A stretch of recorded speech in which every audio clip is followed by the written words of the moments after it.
Thank you for joining us.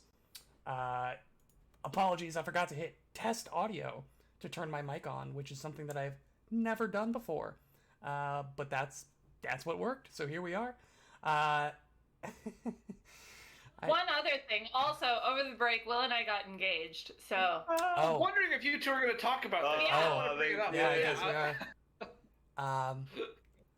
Yeah, I was kind of. I don't know if like the internet knew you guys were even dating.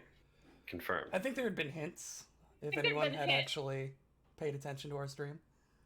yeah, like we mentioned, like moving in together and like stuff like that. So I Easter eggs. Could have been platonic. Easter egg. Yeah, the Easter egg of our almost 5-year long relationship on the internet. Apparently, It was like a thread on our subreddit that's like, are they? I think Could they- Guys, our subreddit, which is just Dan talking to himself. 16 different accounts that he's uploading every post. All 19. Hold on, I'm no amateur here. he's got multiple bot accounts that rip clips off of our Twitch stream to post highlights.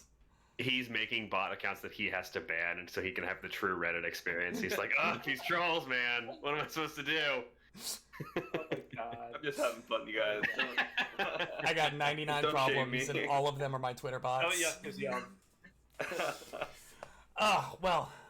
This is Three Kobolds Gaming. We play Pathfinder 2nd Edition. I had forgotten how to play Pathfinder 2nd Edition. We talked about Blades in the Dark being a really good game. Forgot Go how to check it turn out. on your mic, apparently. No, my mic was on because you all could hear me. I know, I'm just giving you shit. I'm upset. I'll be the first one to admit it. I'm upset. But you know what's not upsetting? Pathfinder 2nd Edition and our Heroes of Absalom campaign, which we're going to jump back into now. That was 2 perfect segues, by the way, for those who could hear it. Last we saw our heroes, they had successfully defeated an entire murder cult. Not just a couple of cultists, but an entire murder cult. However, the leader of said cult, with her final breath, killed herself to finalize and actualize a blood sacrifice, using her own blood to presumably Norgorber, the god to whom the skin saw aspect belongs. I'm sure that won't come back later in any of the 4 books. No. Totally fine. It has nothing to do with this game. You all lick your wounds, get Kashak and Sheethra back conscious after the fight with the Skinner, and you begin to piece together some of the things that she said to you, specifically mentioning some names. I will remind you. The Infector, the Rumor Monger, and the Grey Queen were 3 titles that you've heard in reference to the Twilight that both the Skinner and Hendred Pratchett mentioned was coming to Absalom. The Twilight will descend.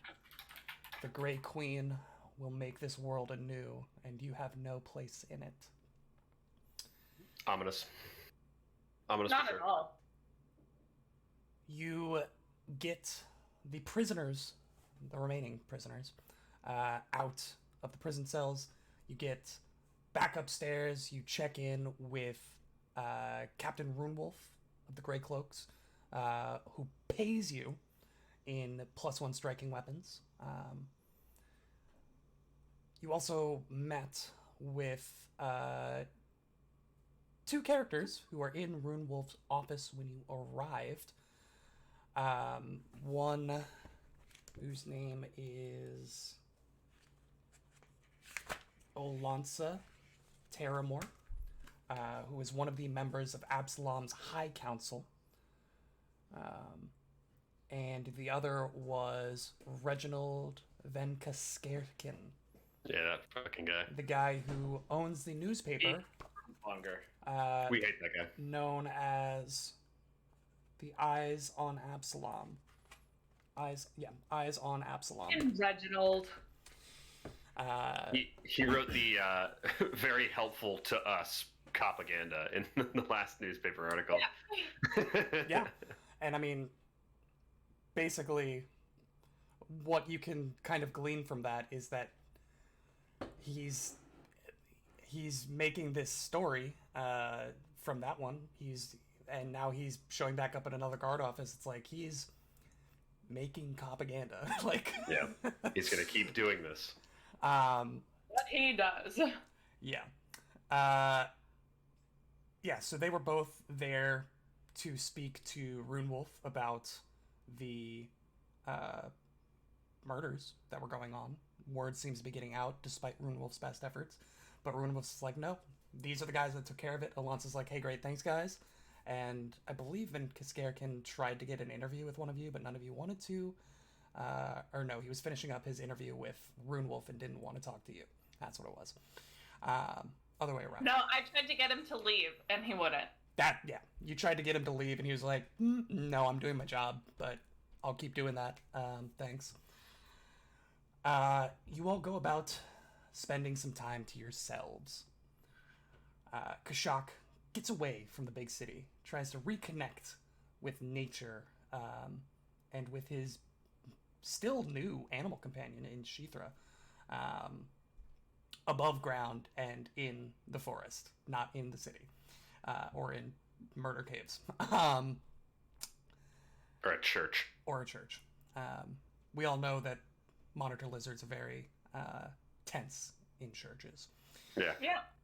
Big heretics. Bastro. It's like demons walking into a church. They think they're gonna catch on fire. Tense up. Bastro tries to join the Pathfinder Society. He goes to the Grand Lodge and meets with a venture captain who tells him to basically give us a story, give us some new information to prove that you're really cut out for it. And so Bastro writes his experience in Absalom the past couple of months and does a really good job. Good enough that he actually gets...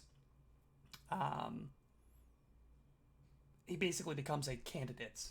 He moves on to the next step of the selection process for the Pathfinder Society, and basically what the venture captain says is, if you continue to bring us like new information, new knowledge as it pertains to something that isn't recorded in the Pathfinder Chronicles, there's a very real chance that you could become a member. Bastro also runs some information that he had by the venture captain about the washboard dogs at the docks. Some information that was gleaned from Jinbi the Orc, one of the prisoners, who said basically the washboard dogs were basically kidnapping people off the streets of the docks and bringing them as captives to the Skinner in exchange for goods that they would then fence and split part of the profits. So they were basically kidnapping people and fencing stolen goods for the Skinner. Twinkletoes takes a bit of time to set up a new hideout, a new secret lair underneath the home that she purchases for her mother, who was, again, recently freed from the Skinner. And Oski gets about crafting himself a new shield, basically learning some recipes for the sturdy shield, and then incorporating that with the spined shield to make a sturdy steel spined shield.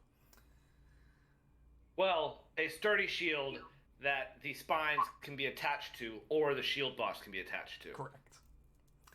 Yes, I think we talked at length about the difference between shield spike and shield boss and all that last time. Weapon attachments for your shield, Correct. Essentially. Yeah. Customizable, sturdy, custom steel shield. Yes. Yo, guys, do you remember the lion head shield boss I had as Shell? That was dope. Yeah, it like bites That people. was cool. Yeah. That was Oh, Oh, that yeah, that was was, awesome. that was a specific magical shield. Yeah, the I lion's missed shield. that shield. That shield is rad. It's a Look it up on Aeon PRD if you have time. Where was I? Also, That was everybody. crafted some things for my friends. You Yes. did. That's right. You crafted an embossed armor for Kashak? Is that what Yep. it was? Armor for Kashak and Twinkle Toes. Well, You put a runes rune. onto Yeah. armor. Yes. With personalized messages. Oh. And we come back Cute. now, and I'm going to be expediting the downtime process here.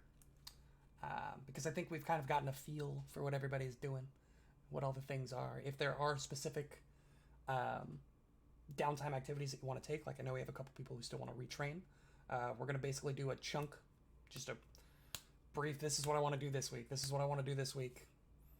And we're going to start with Bastro and Twinkle Toes, as they have only both done 1 week of downtime, whereas Oski and Kashak are at 2. Both of you are retraining, correct? Yeah. Bastro? I imagine I take Bastro to my new workout room so we can retrain together. If I you- am 100% down. Dope. All right. So, Bastro, you are retraining a skill, correct? Yes. What are you retraining? So Bastro, he's since it's been so long since he's had any connections or any conversations with like underground people, like people in shadier parts of Absalom, I feel like he's losing his touch with like the underground of Absalom. So he's retraining his underworld lore into stealth lore, and by doing that, what he's going to do is with his armor on, he's going to train in calisthenics for a week straight and just try to train as hard as possible to get as used to wearing medium-sized armor. He hadn't really worn medium-sized armor like most of his life, so he just wants to get used to it. So you're that's taking what lore skill? Underworld. No, Or- you're going from Underworld to... No. So I just want to, like, the way I'm picturing it is, like, in order to be stealthy, you have to be agile and graceful in whatever you're wearing. So I feel like calisthenics would kind of fit into that. So you're taking lore stealth. That's what you're saying. I can't train a lore skill into another No, skill type. I'm asking you. If You said No. that, You Dan. said it- yeah, you said that, Dan. I meant to say that I'm retraining from underworld lore skill to be To trained stealth. in stealth. Okay. Period. Yeah, sorry. You Sorry kept for the saying misunderstanding. lore You said stealth. stealth lore. Yeah. And I was like... Did I really say that? Oh. Yeah, that's right. Hey man, there's nothing wrong with studying a little bit of history, you know? Well, and I was about to be like, all right, we can have a conversation about that, what that looks like versus, like, stealth. Yeah. I didn't even realize I was saying that. My bad. And here I was going to be like, all right, this is a really cool opportunity to, like, make a new lore skill and see how we can actually incorporate. No, it's just stealth. It's just stealth. Sick. No, that's great. And working with Twinkle Toes, I feel like, would be Yeah. really good that for would that. help. Considering Twinkle Toes Oh, yeah. is probably one of the stealthiest people in the Precipice Quarter at this point. Or I guess you're in the docks now. But, Wow. um, My goodness. barring some very powerful people, y'all are starting to get up there now. What level are you? Like 9, 10? Yeah. Fine. Nice. 9? Yeah. Most NPCs cap out around 14, 15, so we'll see. Not counting the people you have to face. Very cool. So, Twinkle Toes, you're retraining a feat, correct? I am training, or I'm trading out my Charmed Life feat, which is one of my many reactions that gives me a bonus to saves. I have like 3 of them, so I'm like, I don't need this one. Yeah. So I'm retraining that to something that Twinkle Toes has been working on for herself, like a little bit of restraint. She's retraining to the After You class feat, Nice. which means that at the start of initiative, she voluntarily goes last in initiative, but she starts with panache. She can voluntarily go last if she chooses. Yeah. That's That's really interesting. It's a cool. That's really cool. Yeah. Yeah. So I think that also works really well with helping Bastro out with his return. I mean, she's watching, she's taking more of the coach role a little bit rather than diving in and showing off all the time. We've come very far from having to rely on performing against skeletons to get panache to actually learning the rules for panache to now you just getting it if you go last in combat. It's really cool. Very good. That takes a week. We are all caught up in time, and it is actually at this point when Twinkletoes gets a letter. I got a letter. You got a letter. You're like Got a letter. coming back from a trip. Maybe you were grabbing groceries or something. And as you're heading your way down into the cellar from the outside, you hear your mom from the inside. She like sticks her head out a window and like waves an envelope at you and says, "A letter. You got a letter?" And like hands it out to you. Thanks, Mom. Do I recognize it? Do I recognize the seal? Anything? You see a square envelope, parchment, with a blue wax seal, which looks to be like a fish.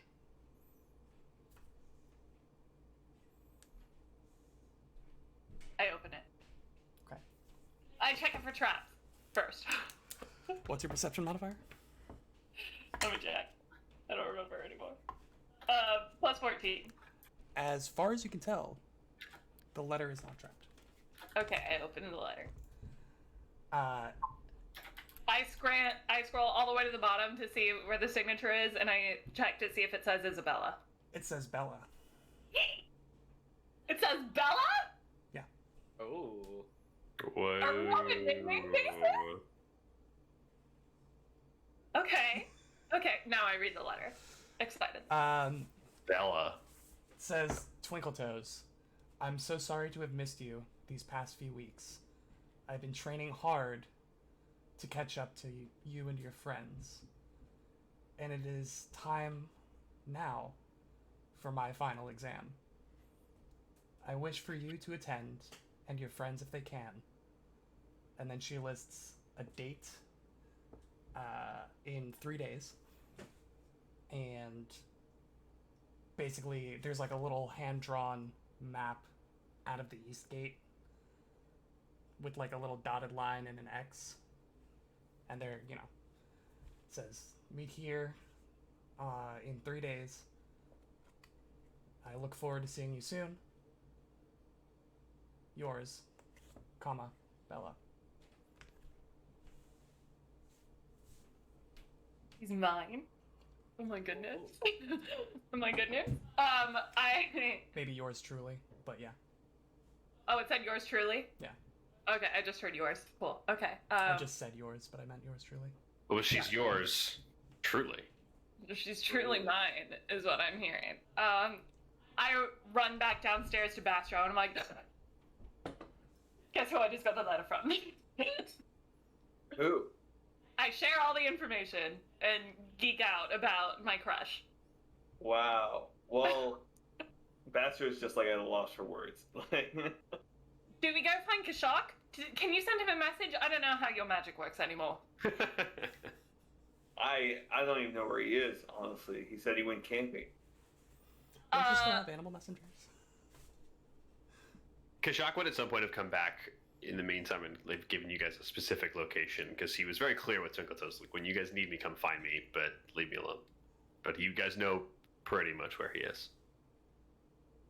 Oh, well.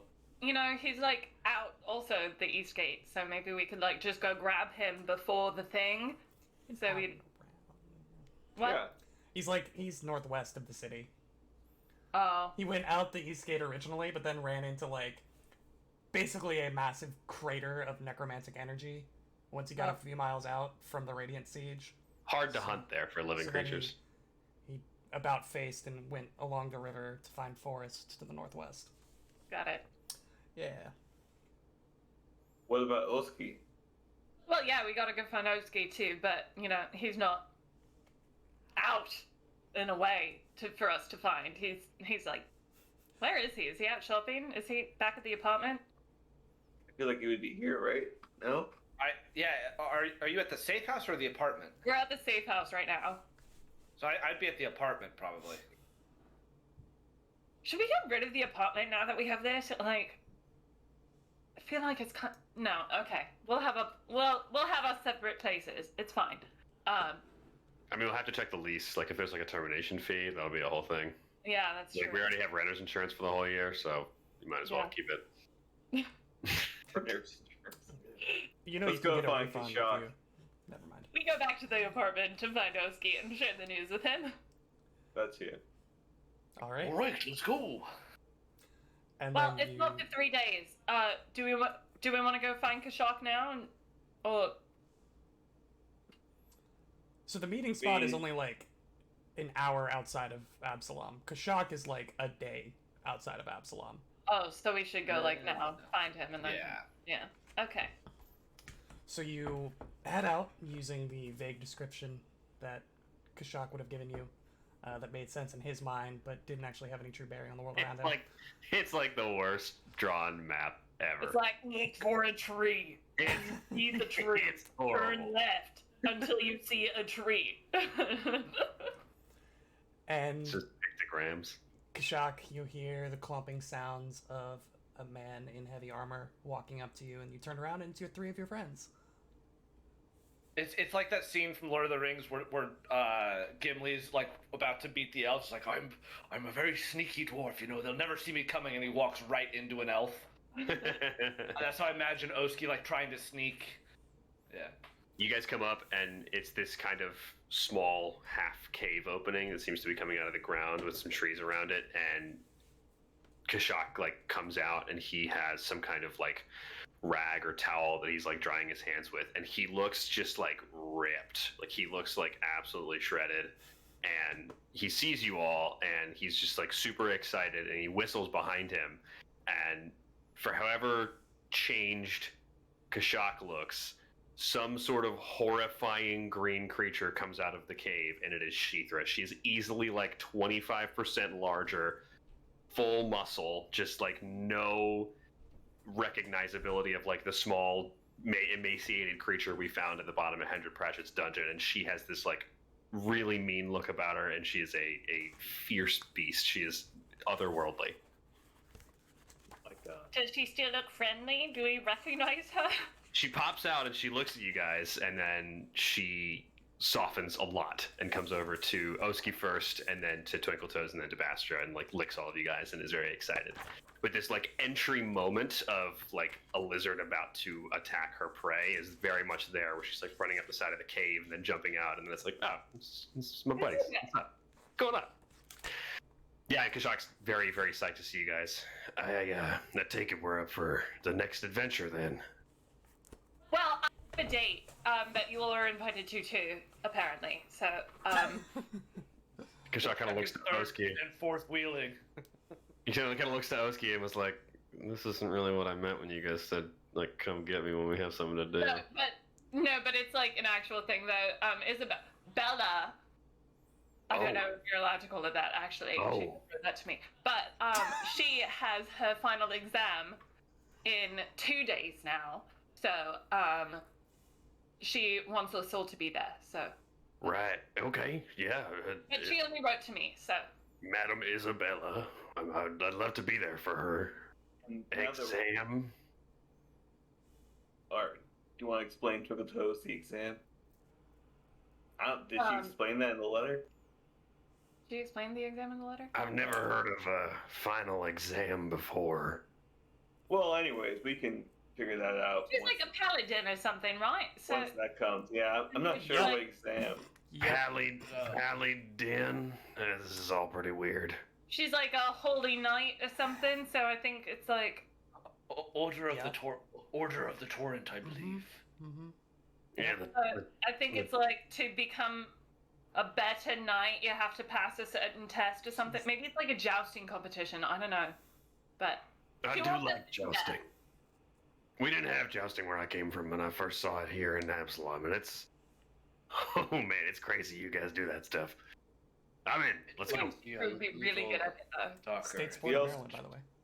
We also have another issue, and it's related to the Skin Saw group. The washboard dogs, located at the docks, they're the ones who have been feeding the Skin Saw group, cult, whatever, the innocent victims. You know, the people that they skin alive. So that's another area we need to investigate and maybe have to handle. Correct me if I'm wrong, Bastro. I thought you were looking into that a little bit. Did you find anything? I have not started looking into that yet. Right, okay. I was just trying to get used to this new appearance. How's that been going, by the way? The nights are long, but I still have Peter with me, so that's Are all they, that matters. Bastro? Do go on.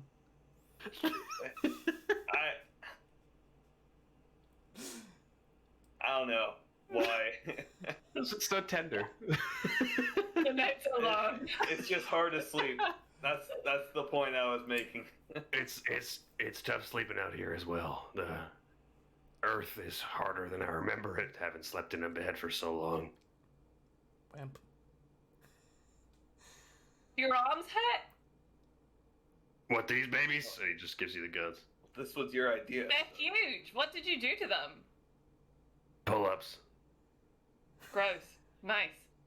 I don't know. You know, I really got my macros in order.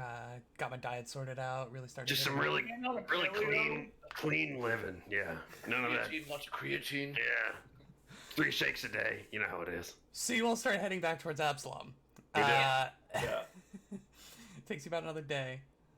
So you have a day to do something.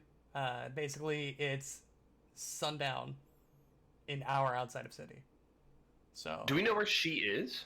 I want to go get a present for Isabella to congratulate her when she passes her exam. I want to go find something for her. do we know where she is? Like, do we know where she's staying or living? Like, can we drop in and just say No. hello before her exam? We have no idea. Okay. No. Okay. You know where? Yeah. Desmond Let's is. like give her a gift or something. What do you Yeah, get? let's go shopping. Go find her a gift. What do you get somebody for a final holy night exam? She's a Hell Knight. Oh. Order of the So Torrent not- Hell Knight. Okay. Let's cut the holy. I don't think that's their thing really. Oh, so- sorry. My bad. So maybe like, The seal. It was a fish, correct? Because you Yeah, order of the yeah. Torrent. I think so it should maybe be we something- could get her like Fish. one of those like shark teeth necklaces or something. You see Kashak booking it to the fishmonger. Just absolutely hightailing it to the fishmonger. Just gonna get her Trout. a fish. Just a fish. We just give her a tuna. Yeah, just a big old tune. The guy said it was his nicest fish. So after searching, do you all actually get like a real gift, or you bring her? a Yeah, fish? I think And I actually try to find like a nice holy symbol that I recognize like as the one that she wears, but like made nicely and like maybe with like an inlaid like little stone or something. Would be a little tough. They don't wear holy symbols. Or just like a nice fish symbol then. That is similar Well, to. could I have That a is little recall similar. knowledge on what the Order of the Torrent like Worships. sigil might be, or something, or Absolutely. anything related? To... Would be what? Religion? Knowledge society? Society? Knowledge, not knowledge. Society? Get out of here. It wouldn't be religion actually. Well, okay. yeah, it could be religion.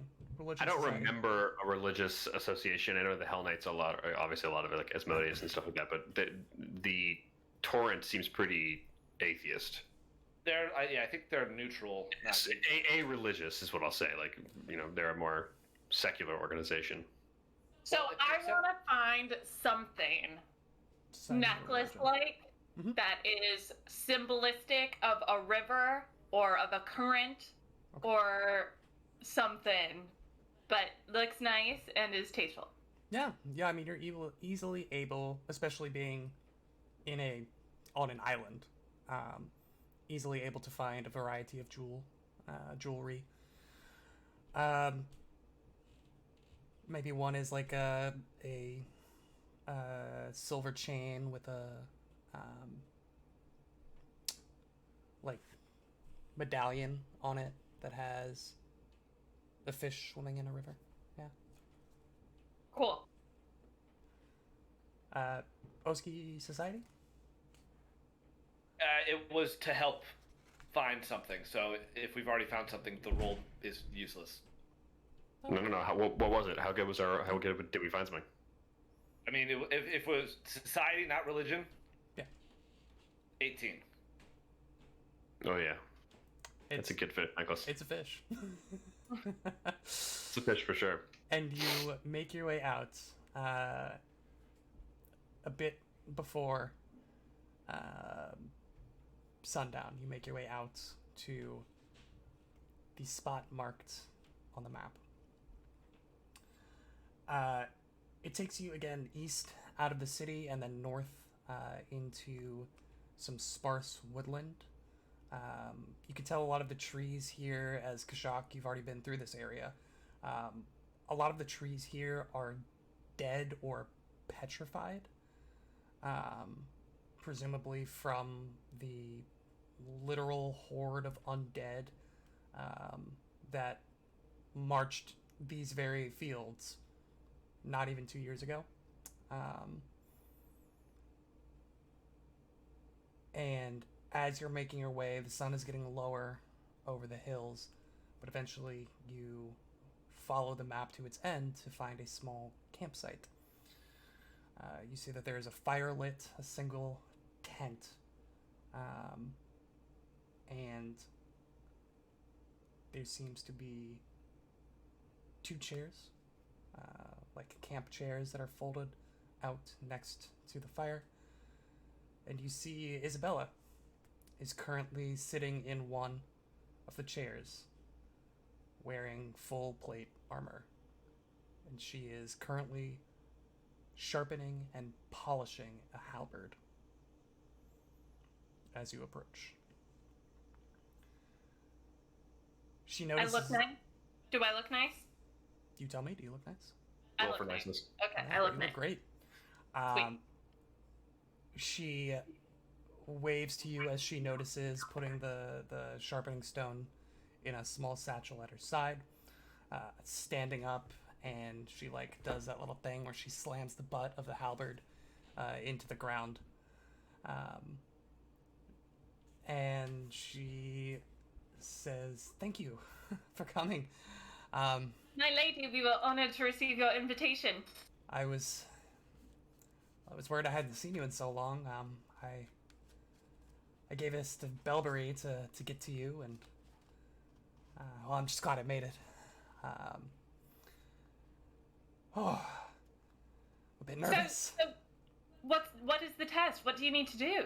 I think it's better if I actually don't explain. There's a lot going on, and I've been preparing, which is why I haven't seen you all much recently. Who's your friend? And she looks at Bastro. Strut. It's me, Isabella. Oh my god. Come on. And I then, want to make an impression immediately. and then we do the quick 2-minute awkward story time of Bastro's transformation. But he is making an impression. Immediately make an impression. Sure. That's going to be She hated you already, so it can only go up. 28. So it goes up. Yeah, it's a critical Okay. success. I don't know. Okay, good. She already likes you a lot. She already likes you guys. Go figure. But does she like weird, creepy Bastro though? That's Well, the she question. does. She does now. She loves it. She does now. Over the course of this time, she slowly grows more comfortable with the visage that is Bastro in his current state. She just says, "Yeah, it's a lot to explain. just sit back and watch, and then we can talk about it afterwards, maybe. But You're gonna do amazing. and she We'll go like take our seats. flicks her wrist up and looks at the sundial. Yeah, it's about well, it's about time. So follow me. And she begins walking. Quick player poll. Do you guys know what this is? No idea. I think I do, but I'm not positive I do. I really think- hope Jack does. I've of all not- people. I know what this is. Yeah. I think we might all be about to get sacrificed. I'm not sure, but I'm Oh, yeah. excited. I'm ready. You guys are gonna remember what this is really quickly. Okay. Yeah. So We're outside of Absalom, so it's not the test of the Starstone Cathedral. Oh, It's That not. would be wild. If this is Bella's something not we've trying to become a experienced- god. If we've experienced this before, I think I know what's. Well, we'll see it. We'll see Alright. it. I don't want to give too much away. I just wanted to know what was meme and what was real. yeah. So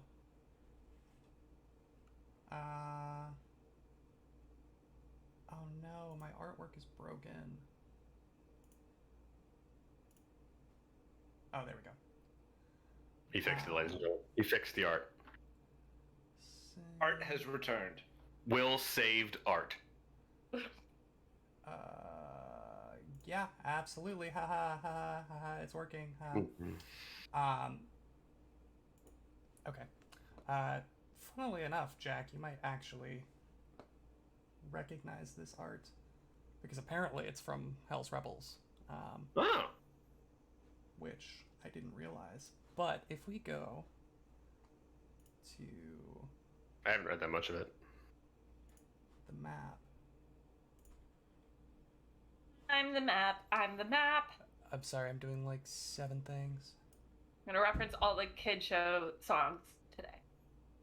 And try and knock them all out. Yeah. Ooh.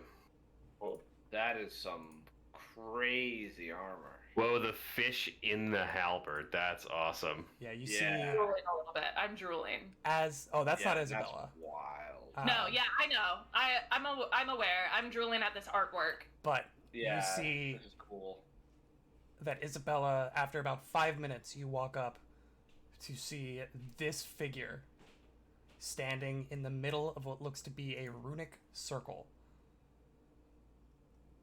And as you approach, you hear the voice of Desmond.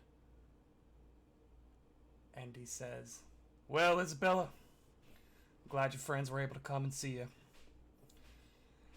I really do hope that I've..." Yeah, that's Desmond. That's awesome. Says, "I know we've had a hard time since we made it out of Cheliax. But just know that everything I've been doing for you, everything I've been training you for, is for you to take up the mantle. As you know, as an armiger of the Hell Knights of the Order of the Torrent, it is your duty to find those who are missing, misplaced, displaced, or kidnapped, and return them to their rightful place. Doesn't matter how far they've gone, but the chaos of a broken family, of a broken community, cannot be abided, and the Order of the Torrents will bring law to that chaos. If you pass this test, you will become a Hell Knight of the Order of the Torrent. And if you don't, you will die.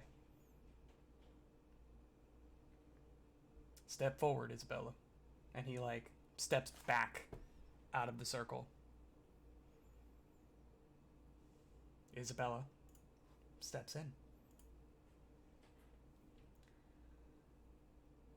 And you watch as he pulls a large, like, leather-bound tome that is chained to his belt up and opens it, like flips open a clasp, opens it, and the pages just begin to spin through the book before landing on a page. And he begins to recite a ritual. Now, in game times, it's a really awkward 10 minutes. But, he's just sitting there chanting for like 10 minutes as he summons a devil. The book snaps closed at the end of the ritual, and water just begins boiling at Isabella's feet, and then like bursting up, almost forming like a geyser, as a figure begins to coalesce in the stream, and a bearded devil steps out of the geyser and just chucks a shoulder into Isabella's chest. You watch as she steps back, surprised by the ferocity of the attack, before bringing the halberd around to catch at the knee. The barbed beard of this devil like whips out of its own volition, begins smacking at her, attempting to entangle her arms, her legs, trying to rip the weapon out of her hand. And once more you watch as the butt of this halberd she's carrying swings around, cracking the jaw of the devil. The fight continues. Blows are traded, and while you all believe that the four of you could take a bearded devil of this level as a group without too much issue, maybe a couple of them, she's fighting it alone. And you notice that both of them are exceptionally careful every time they get towards the edge of the circle to, like, motion back in. Blow after blow, each side, Isabella now bleeding from multiple wounds. This bearded devil, black ichor, spilling on the ground, sizzling.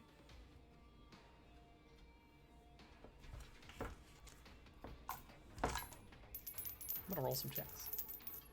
What's the energy of like the crowd? Are people like cheering, or is it just like silent? Yeah, is there a crowd? It's you four and Desmond, who is not making a single motion. Oh, then Kashak is like cheering, like he is just screaming his lungs out, like booing the devil when he gets a hit and cheering on Isabella when she lands a blow. We are a full-on MMA crowd right now. Absolutely, absolutely, hyping her up to the max.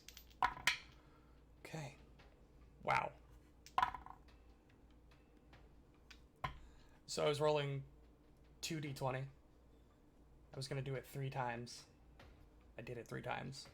And the bloody white and red one was for the demon. And of course my apparently overpowered gear die was for Isabella, because I rolled a 19 for Isabella, a 20 for Isabella, and a 17 for Isabella. Just popping off. She's been practicing, man. She's been in the hyperbolic time chamber. It's my girl. The fight lasts about a minute and a half. Isabella's halberd is now dented, but she has cracked the spear that the barbed devils carries. Finally, as they both look to be on their last legs, Isabella manages to reach out and grab the devil by the beard, and choking up on the halberd, she pushes forward and just slams, almost like a dagger, slams the head of the halberd up under the chin, under the beard. They both collapse to the ground, and then Isabella just tosses the devil to the side, and then falls back herself, panting. You can see and hear the clinking of the metal plates on each other as she's just heaving for breath. Any of you, Oski, I'm sure in particular, could appreciate how just a fully pitched battle will feel after a minute and a half in full plate. In heavy plate? Yeah, full plate, yeah. Scream and cheer, and then when it's clear, run to her. Yeah, you all watch as the corpse of the bearded devil just basically turns into this water again and sinks into the ground. And with it, the runic circle that had demarcated their arena fades. And Desmond pulls the helm off of his head, and you just see a shit-eating grin on his face as he drops it to the ground, drops the halberd, and just begins clapping. Did you see a little tear? Just a little tear from Desmond. Proud dad. And yeah, you run up to her. She is just panting. She's barely getting words out. She is also, I should mention, clearly hurt. Yeah. Oh my god, that was amazing. You did so well. Oh my god, it was so hot. Thanks. Okay. Oski, Thanks. feel. I think Oski reaches out a hand to like help pull her up. And Um, she'll grab it, and you see this. As she, and like, as gets up to they standing clasp, position. as they clasp hands, he casts lay on hands on her. As she like okay. hoists her up. Yeah. And Kashak looks at Desmond. Is this all cool? Like, is it good that we're like healing her and involved, and like, is that all kosher with the ritual and everything? He doesn't make a motion to stop it. Okay, all right, good. It would have been bad if any of you had tried to help her during the fight. But That's what afterwards, I definitely assumed that, but I don't know if it was like, no, you have to do it on your own. and she says, "Wow, whew. Oh man, that was rough." But I think I got him. I think I really got him. I mean, he's Yeah. you know You back did it. back in hell, so not really dead, but whew. Oh, I'm tired. We got you something to congratulate you. And Oh. I pull up the little and hold it up. And she like, how tall are you? I'm 3 feet tall. Yeah, she's She's- she's 6'2", so she takes a knee Yeah. next Yeah. to you as you're talking, and she like tries to put her head down so that you can put the necklace on her, I put it around her neck and then I give her a big hug. and she like picks you up as she stands up, and it's a little uncomfy because she is just metal, right? Yeah. But maybe not that uncomfy. No, it's not that uncomfy. It's Let's experience warmth to it. Yeah. And Desmond grabs the helmet by the top fin and walks over to her, and she like puts Twinkle Toes down, and he takes the helmet in both hands and looks at it, looks at her and says, "Well, this is yours now," and puts it on her head. You can see that it kind of like slides forward a little bit because it's not fitted. He says, "I'm not going to try with the rest of the armor. We'll have to get that fitted too for you. But, well, my fighting days are behind me, Isabella. It's time for you to take up charge on this. And from what I hear," and he looks at all of you, says, "there's still people that need help in Absalom. Now, I don't know too much about what's going on, but I do know that those washboard dogs y'all heard about from Jimby, apparently they're stirring up some trouble in the docks recently with another one of the gangs. Might be something that y'all want to look into. yeah. And with Isabella's training complete, got a little more time I can devote to helping you all out if you need it. So if there's anything I can do for you, please, don't hesitate to ask.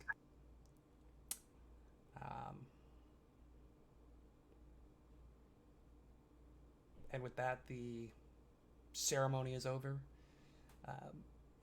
Isabella goes back to her little campsite. Maybe Twinkle Toes, you help her pack up some of her things. Desmond is very explicit about properly hiding all of the armor and his halberd. And you hear him say, like, "Isabella, make sure you only wear it when you need it. Make sure it stays hidden, stay safe. We don't know if they've made their way to Absalom yet." Twinkle Toes, this would be you overhearing a conversation that he's having privately with your obscene perception skills. We don't know if they've made their way to Absalom yet. Can't be too careful until we know more. But keep it secret, keep it safe. And you all make your way back. Desmond offers to celebrate with you at his place, but otherwise you all are free to go about your time as you so choose. Question. Nah, bro, let's party. Question. Yeah. So is Isabella, as this armiger, basically another vigilante? No, Isabella is now a full Hell Knight. Okay. She is not a vigilante. She is a fighter with a Hell Knight, with an Armiger archetype, and now a Hell Knight archetype.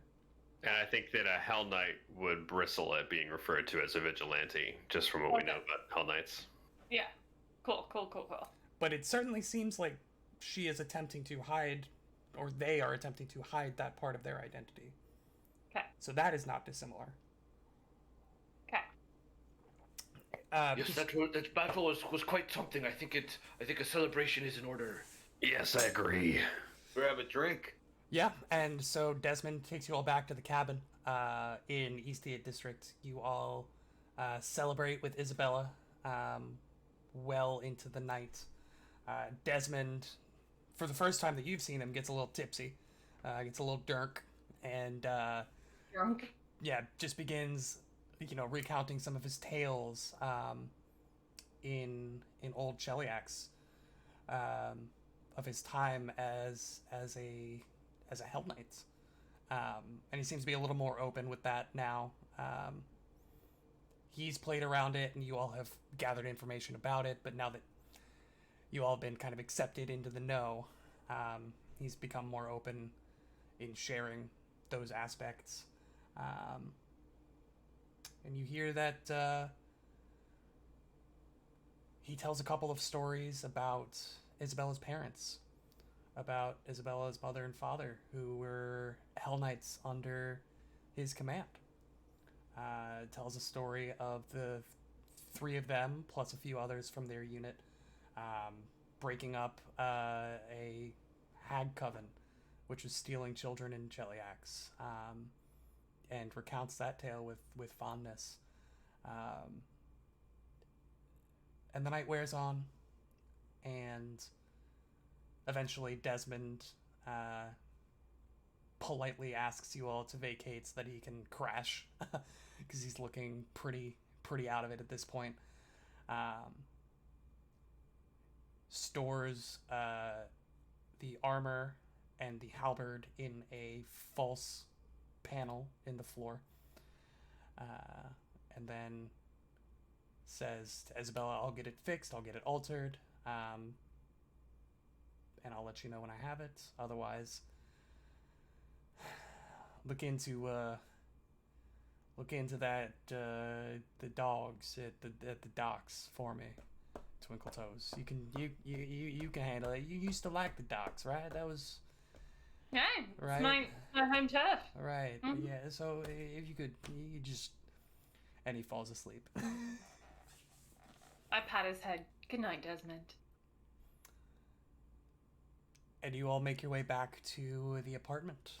And Isabella says her goodbyes and her thank yous for you all attending, for you all giving her support, and for giving her the motivation to finally take her training more seriously.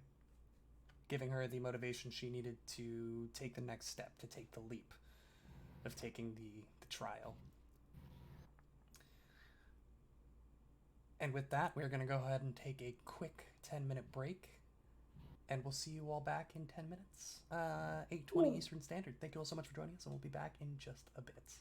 Bye.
Welcome back, everybody. We are gonna pick up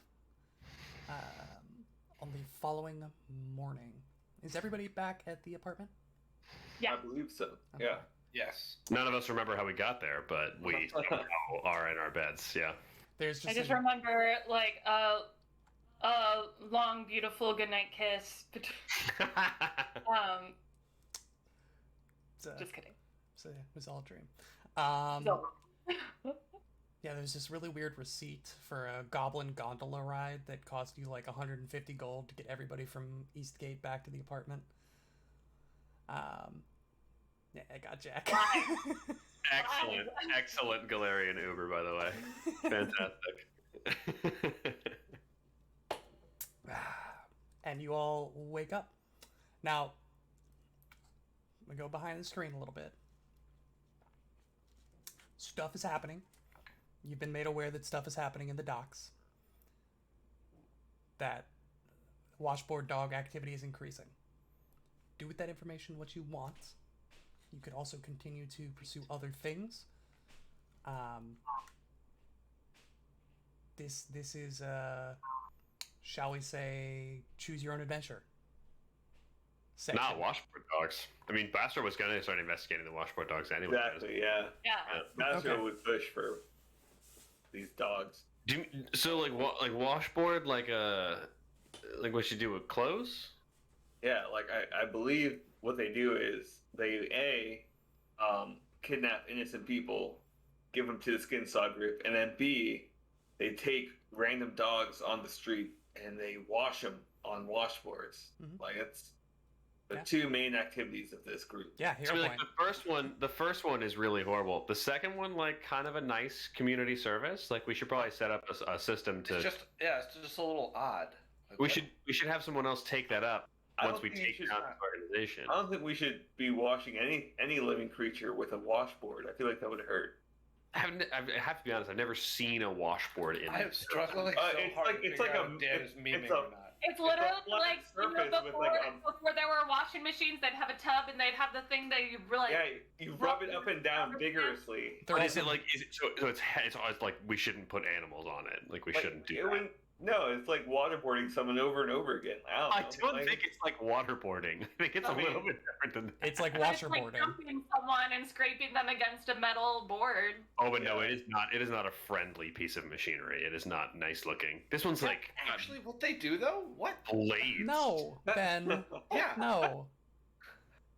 Ben, no. I don't remember. It's a hypothetical, what's going on in this Oski. adventure. So. I was almost sort of, Hypothetical. I was almost sort of genuinely asking, like, do we know why they're called the washboard dogs? We know what they do No, enough you to. don't. That's why I was Yeah. confused. Is because this conversation sounded so genuine, but the topic was such a meme. Oh, I Ben. was like, what is Oh, happening? Ben. Benjamin You sweet summer child. Anyways, I'm so tired. trusting me and Dan to talk about something for real. This is some fun. kidnapping people is more than enough reason to Yeah, no, we should definitely investigate. go deal with that. Yeah, but I think that's priority number one for sure. Let's Yeah. Okay. be there kind of ASAP. All right. So then we will, in fact, stop downtime at this Woo! point and go into exploration mode. Now, Right. let's go over the information you all have as a recap. And I want to take this opportunity to answer any questions about anything that we've done up to this point, so that we're all on the same page as we go into an investigation. I'm going to say that right off the bat. This is an open-ended investigation. So what you know, Hendrik Pratchett and the Skinner were both murderers dedicated to the skin saw aspect of Norgorber. The Skinner also mentioned that Pratchett was like a reject from her group, like that pretender Pratchett. I forgot the exact comment that I made, but she was like, "Yeah, that guy sucked, but he What was a poser! Yeah. What a nerd! that guy sucked. He couldn't cut it with us cool kids in the cult." You also heard the mention of the from Pratchett, the Twilight Four, basically told you guys to tell them to go fuck themselves. And then you heard reference to, again, the Twilight from the Skinner, the 4 titles, the Grey Queen, the Rumor Monger, the Infector, and the 4th being the Skinner. You know that they appear to worship Norgorber in some capacity, at least through the skin saw. You know that the Copper Hand was basically stealing money to fund the cult, and that the Washboard Dogs were capturing people and then fencing the goods that the Copper Hand stole. All of this going through the Skinner's cult. Mm-hmm. That's the connections you all have so far. Yeah, that's the criminal organization that we understand it to be. Are there any questions you all have about anything we've seen so far? Yes.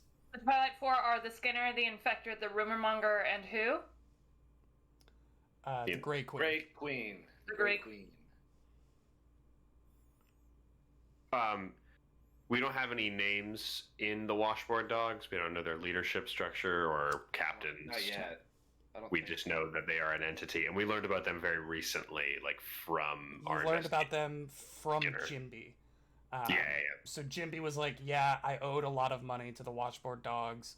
I couldn't pay it off. They kidnapped me because of it and took me to the Skinner. And Do we know why he was? The orc that we rescued? he was the Yeah. orc. Yeah. Yeah. Do we know why he owed them a bunch of money? Like, in what capacity he borrowed money from them? Yeah, I mean, they were basically loan sharking. Right. And I don't maybe know they- if he would have been super forthright about why he was super deep in debt. Well, just like a loan shark who didn't- handles he like didn't tell gambling me. debts versus like ransom is going to be a slightly different class of gang. You know what I mean? Maybe that's not important. Maybe it's just all the same kind of person. But I say let's just bust it up. Let's get in there. Ready to scrap. Agreed. All right. How serious can these Washboard Dogs even be? They're a bunch of dogs. You know. Yeah. Like, Dog water can gang. they even hold swords with their paws? I doubt it. Oh my gosh. Wait, isn't there a dog race? What if they're all just the dog Oh, race? Shuni? Yeah. Shuni, yeah. I just died. Ben, for like a hair of a second, looked specifically at me and just this face of like, what? Wait, what did you say? They're a Listen, bunch they're of all dogs. dogs, and Ben was like, really? For like a one split moment, he was like, I'm dead. no, they're not. Yeah, they're all actually Shuni. They're cutie, yeah. They're all just little corgi people walking around. We go get the cat folk people. We go get the Amurans, and we let them duke it out. Oh, So you like make very- you make your way to the docks. You all can pursue information regarding the Washboard Dogs in any manner. If there is a specific avenue that you would like to approach, or specific things that you want to ask people, or specific places in the docks that you want to go, you can let me know. But we can start with just a very basic gather information with diplomacy check. So, Like that. I would like to use my discreet inquiry feat to do Yeah. so. Okay. And remind me, your discreet inquiry means that they would have to go up against your deception DC in order to learn that you have been asking about them? Indeed. Okay. Yeah, trying to Or the normal obfuscate. DC, whichever is higher. Which is higher for you, and what's that number? Well, I don't know what the normal DC is, but my deception DC is 29. That's probably higher. Is it like a level-based DC? Does it say anything Yeah. in discreet inquiry? Probably a level based, I would guess. When trying to gather information to determine if someone else was asking around about the topic in question, it must exceed your deception DC or the normal DC to gather information about your inquiries, whichever is higher, or else they don't learn of your efforts. Oh, because they're attempting a gather information check. About somebody asking information about the washboard dog. Right. Yeah, that's gonna be up to Will. GM determines along with any benefit you may be able to gain. The GM just makes up the DC for gather information. That's insane. Yeah. What? Never forget that I own you. What is that? Wow. Well, it really Yeah, depends no worries. because Does the book give you like if this information is this DC to gather? I'm not going to answer that question. But what I will say is like gathering information on where a popular bar in town is versus gathering information on who might have a very specific, very particular rare herb that you're looking for. Two very different things. Yeah, I would goof that every time. I would make up insanely hard DCs for pretty mundane information I don't want you to have. Well, that just seems retaliatory, but I'm a bad GM. I know. So, Twinkle Toes, you're rolling. Let me also add in. Are we all rolling or just Twinkle Toes? I'm rolling. Well, I was I'm going not to say, I will accept other skills that would make sense if you have an applicable lore, like maybe lore underworld. That would be really helpful for this Oh check. no. I would also say Good thing lore I have a better Absalom. one. I have Absalom lore. Would also be useful for this check. I would also accept sailing lore, if anyone has sailing lore, because you're in the docks. If you have any lore First skills lore. that you think would be Oh, yeah. applicable, you can also roll those. I have Would some- diplomacy be more applicable than Absalom lore, or Probably different information, right? That's a I'm good gonna roll question. diplomacy. Why don't you pick one, and we'll see how the group rolls. And then you could spend more time after if you don't get a satisfactory answer with a different check. cool? I'm gonna start with diplomacy because that's higher. That seems reasonable. I think that Ooh, that Rock is would be. Oh, 19. nice. I don't even know why I ask other people to play this game. 34. 34. Okay. Bastro, Oski, Kushak. 29 for diplomacy. 28 diplomacy. 28. Kushak. I think so. Kashak's not trained in diplomacy or any other skill for like interrogation, but with his perception, I think that sense motive could be useful, and so I think he'd be hanging out with either Bastro or Oski, and just sort of like if we get into any extended conversations that might require that, just like a second pair of eyes, maybe. But I think he's gonna really handle let Roll me other a people perception handle the as social aspects. roll me a perception as a seek and not a sense motive. Okay. That's a 32. 32. Okay. So we have a 32 on the percept. 34 was the highest, but we also have like a 29 and a 27. What did you get, Oski? 28. 28? 28. 28 is the lowest. 28's the lowest. Obscene, by the way. We're at that point in the game now. There's no reason that should have been that good. Yeah, but like, you blew it out of the water. All of you blew it out of the water. Okay, so We you are hit. well vested. There are a number of pieces of information. The first 3 pieces of information, all 3 of you that were doing diplomacy get. The 4th piece of information is the one that only Twinkle Toes gets. Kashak, we're going to come back to you. Okay. What this gather information check represents is you all literally hitting the streets and hitting people up, whether it's shopkeepers, whether it's random guards, who are called the Watchboard dogs. no. This would be the Crest Watch is the guard unit in charge of the docks.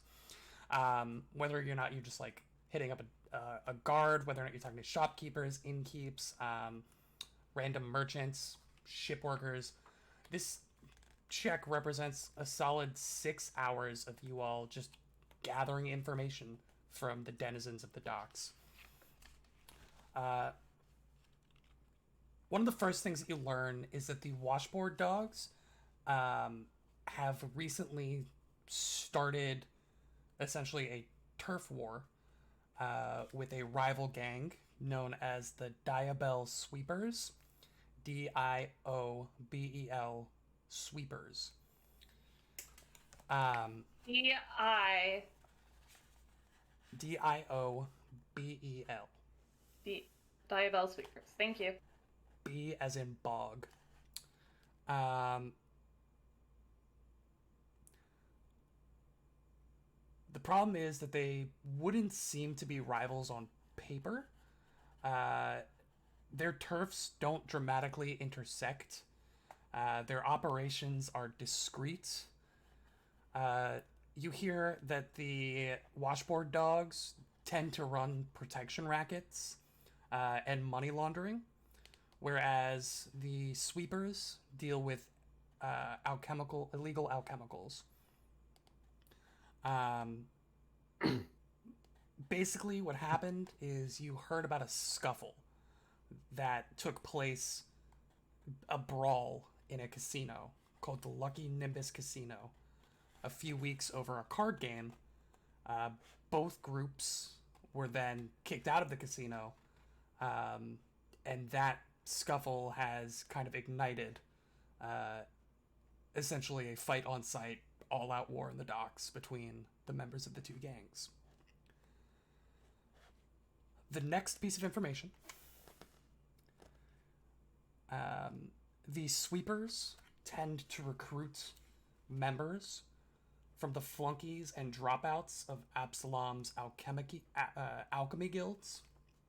Alchemy guilds, yeah, that went well. So the sweepers recruit from the flunkies and dropouts of Absalom's alchemy guild. I almost did it again. The gang forgoes crafting poisons and drugs in favor of charm serums, steroidal concoctions, and explosive bombs. The washboard dogs, however, are easily identified by their namesake decorated washboards, which they use as shields in brawls. So that's where they get the name. Piece of information the third, and again, you all just absolutely crushed it, which is why you got so much information on the first check. Whereas the washboard dogs are constantly on the move and have no known centralized base of operations, the sweepers control a large number of safe houses and hideouts, making it difficult to pinpoint where their leader, Bloody Burleth, might be at any given time. Previous hideouts have burned down due to lab fires that got out of hand. One of their current hideouts is an abandoned schoolhouse, which is rumored to be haunted. Oh. What was the name of their leader? Bloody Burleth. Berleth. Bloody Burleth. How are things in this world rumored to be haunted? Like a high school rumor? But I feel like things are either, like, it's pretty verifiably haunted or not. Like, you can just go in, and if there's a ghost, then, like, yeah, that's a ghost. Well, maybe people who say there's a ghost, like, no one believed them. You know, they're just like, oh, you're seeing things. Maybe they had once been told, yeah, the washboard dogs got their name from how they handle dogs. Like, I don't believe you anymore. That place isn't haunted. It's rumor, Jack. So, like, it's not like people are going around saying, yeah, like, I heard a rumor that it's haunted. People are going around saying it's haunted. Like, that's the rumor. It's haunted. Sorry, the sweepers, types of potions are charms and what? So, the sweepers forego crafting poisons and drugs in favor of charm serums, steroidal concoctions, or decoctions, and explosive bombs. So, basically, charm potions, steroids, and bombs. So mutagens in the game terms, or Yeah. no? Okay. But, like, maybe not as crazy as an actual alchemist's mutagen. Yeah, I'm not trying to be reductionist. Yeah. Just So Shark is definitely a member of the sweeper. yeah, for sure. Yeah. Or Yo, was that'd be before he a got locked fun up. throwback. That guy's still in prison, by the way, That guy's still in prison, by the way. and we're better for it. Yeah. Bear is still Miss Bear, currently wandering the wilderness. Yeah, I miss Penumbra. Penumbra is out there on his spirit quest. Like his third one, by the way. Yeah. Fourth piece of information that only I found out. Yes. There's a bit more to the animosity between the gangs than a simple game of cards. Yeah, I figured there was. Many years ago, Bloody Burleth and Marissa Joan, Maurrisa, or maybe Johnny, Jonne. What? Sorry, what's her name? Marissa Joan, Spell it one more time. Maurrisa, Jonne.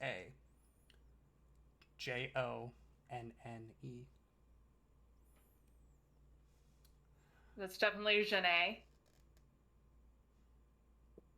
But the E at the end would pronounce a hard O. Joan. Many years ago, Bloody Burleth and Marissa Joan were close friends. When their first gang hideout was raided and Marissa was arrested, she ratted out Burleth in exchange for a reduced sentence. Burleth has never forgiven her, and Joan hasn't been able to set up a permanent base of operation for fear of an attack from her old rival. You realize that Marissa Joan is the leader of the Watchboard Dogs.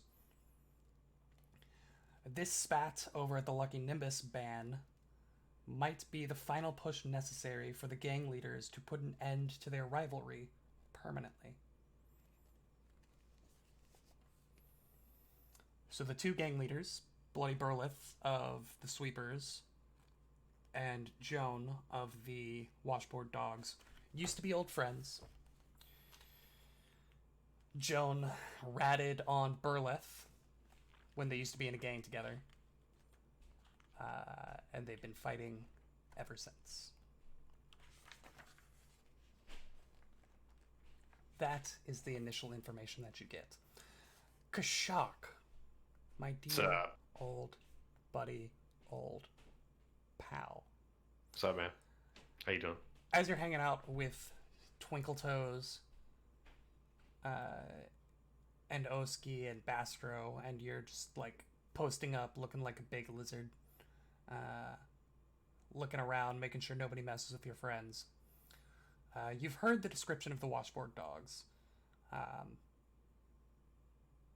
They're noticeable because of the washboards that they carry with them to use as shields.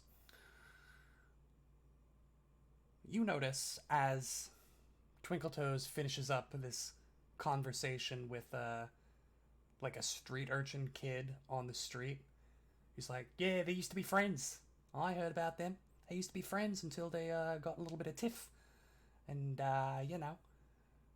Joan ratted out her brother, or her sister. Well, it's been downhill ever since. Is Twiggletoes interrogating Taika Waititi? Yes. 8-year-old Taika Waititi. It's actually just Korg. It's actually just Korg.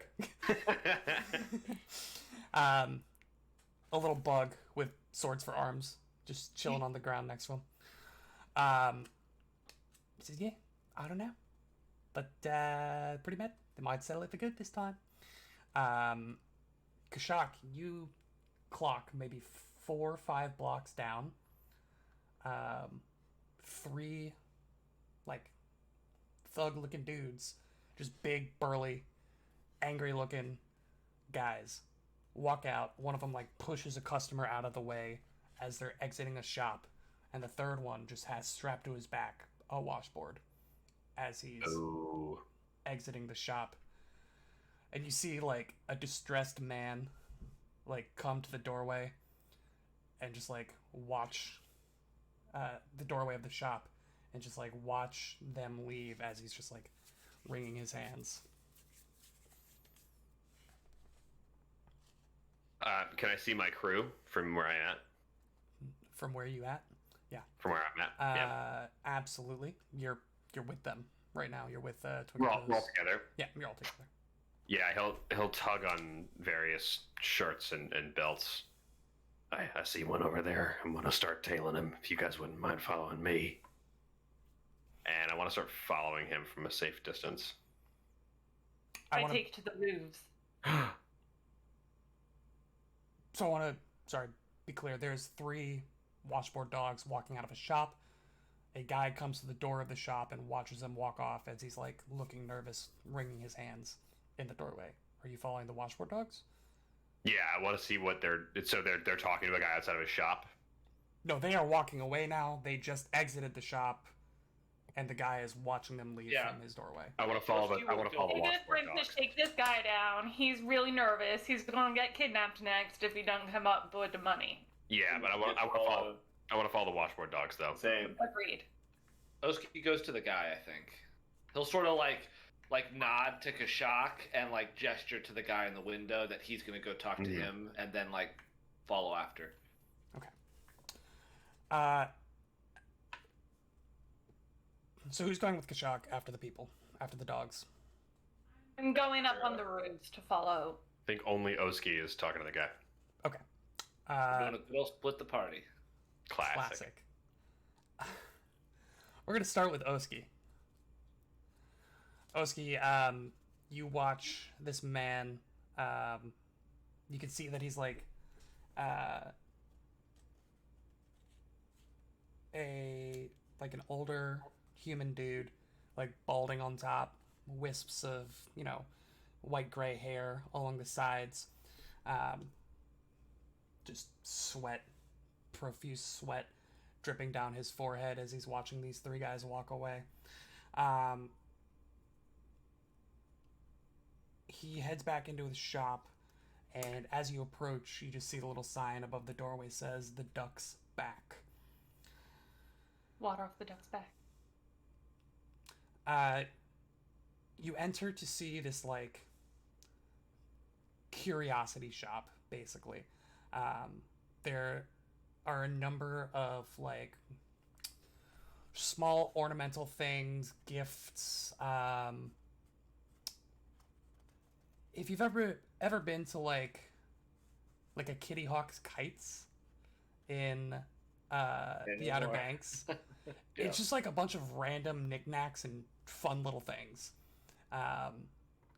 And all of it seems to be from like foreign countries. So there's like, carpets from Tiansha.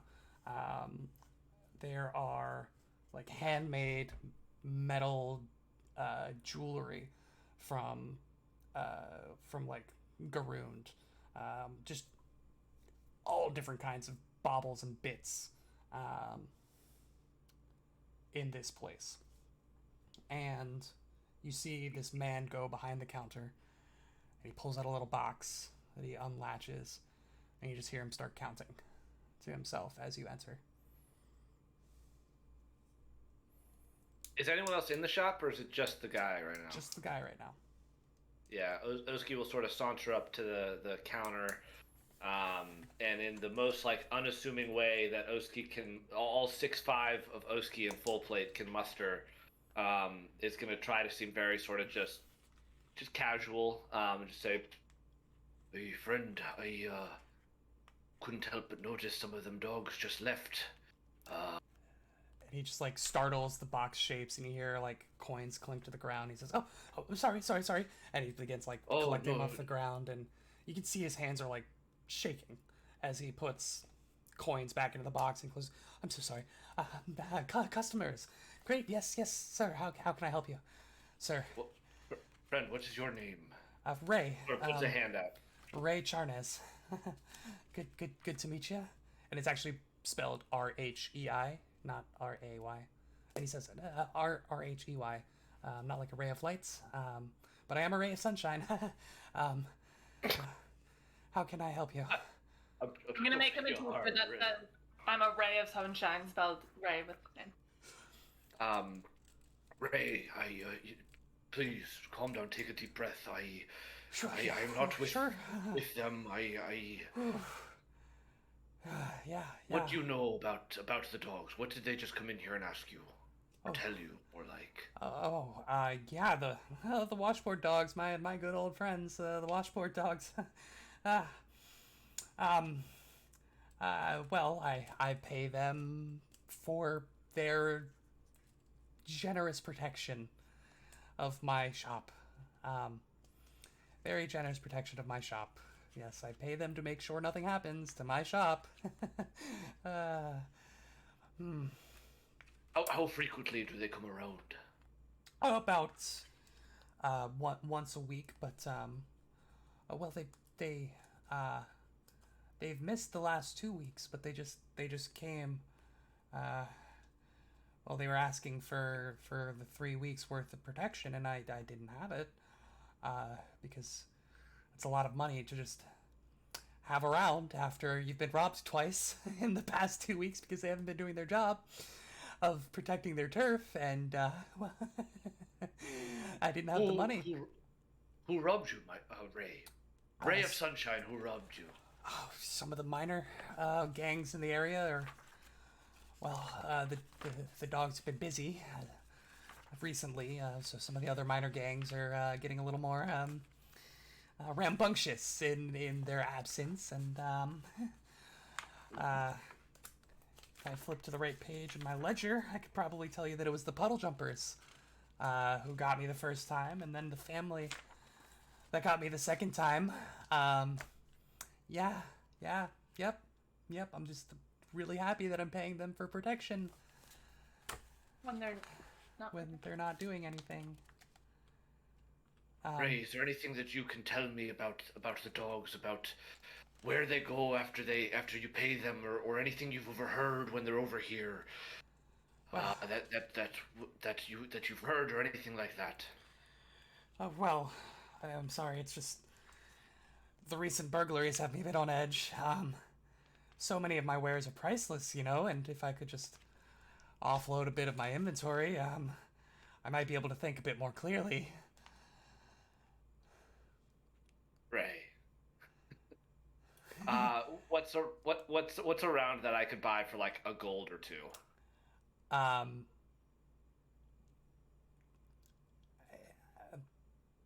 how much money do you have?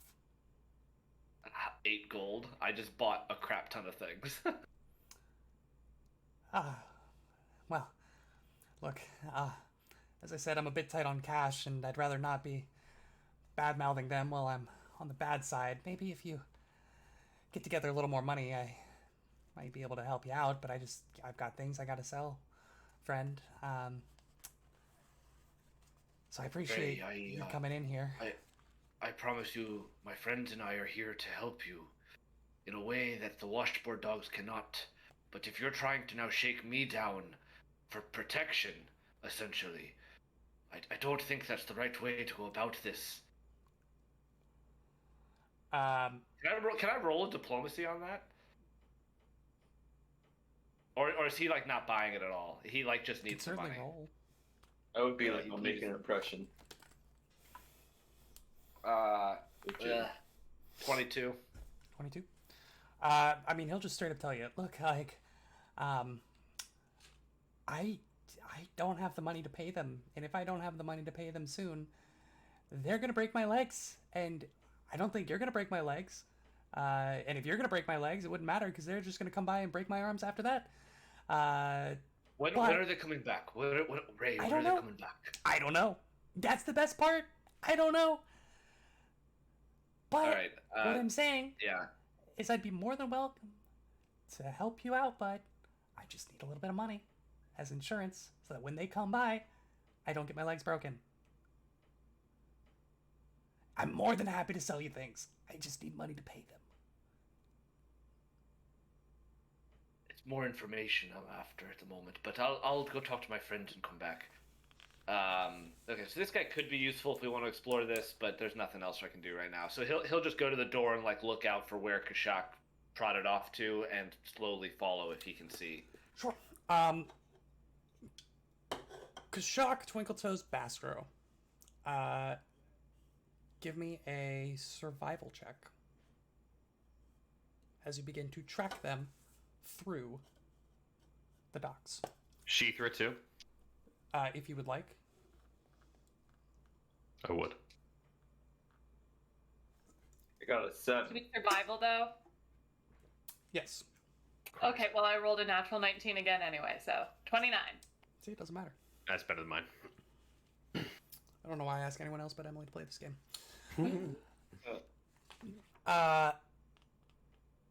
Very good. So you are Emily Grace, specifically Twinkletoes, is following them on the roofs. You were saying, Yes. isn't that like a thing for you?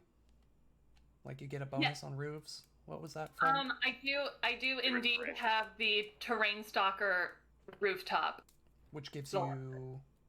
It gives me, it's not difficult terrain for me.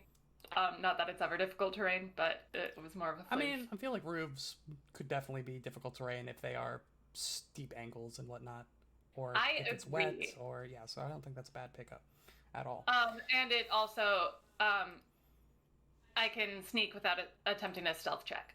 Oh, very good. Which would be important on a rooftop. Which Right. would be very important on a rooftop. Yeah. Anyone can see you. Yeah. Okay. Keep low to the rooftops. So you are following them through the docks. You see that they're kind of just wandering. You get the sense that after a few twists and turns, like they clearly seem to just be meandering about the docks. You can tell that people are like getting out of their way. You can tell that they are clearly identified, at least to the denizens of the docks, as problems to be around. So people are giving them space. Every once in a while, they may like step into a shop for a minute and then come out. A couple coins richer. You see them splitting up loot. Kashak and Bastro, give me stealth checks. Oh, yes. Now that I'm trained. It's a 28. That's also a 28. Let's go. Let's go, boys. Okay.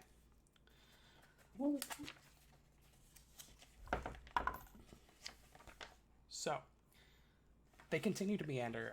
You're following them for about 45 minutes. Do you have a specific goal in mind with following them? Kashak's looking for one of their hideouts if Okay. they have a location that they're going to that we could be useful for. He's kind of been looking for a place to scout out an assault on the whole time. Understood. So that's he's hoping that they will lead him to that place. Heard. So, after about 45 minutes or so, Oski joins back up with you. He's been like, 10 minutes behind you the whole time, seeing you from 4 blocks down make a turn, and then catching up as he turns that corner. Like, you're turning another corner. Maybe he loses you for a bit. You eventually meet back up as you hit an intersection at the same time.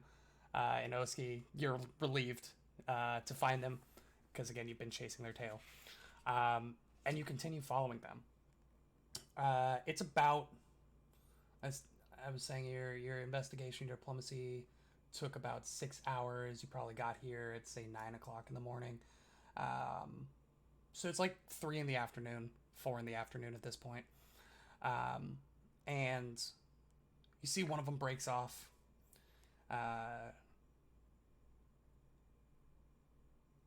Do you do anything with that?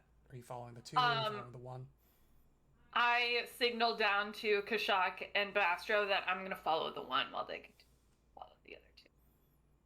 Okay. And then I say, circle back to the shop. All right. So, Twinkletoes, you follow this guy as he, again, breaks away,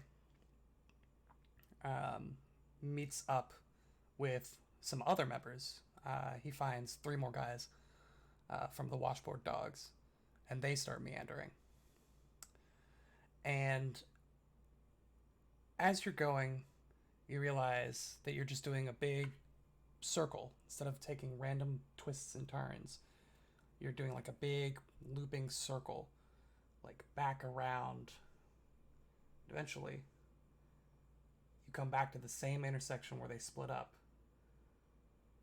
And you see that your other members of your party are now crossing that intersection on the other side, following the other two.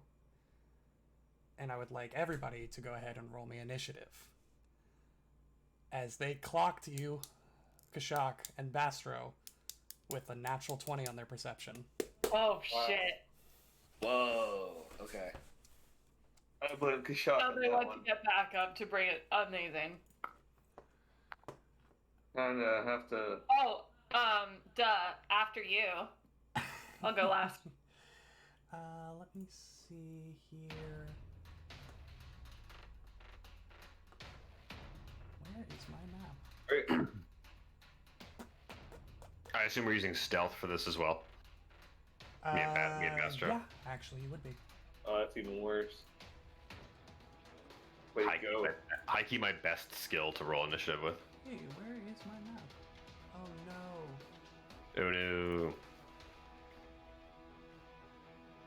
Y'all, I currently have a climb speed of 25.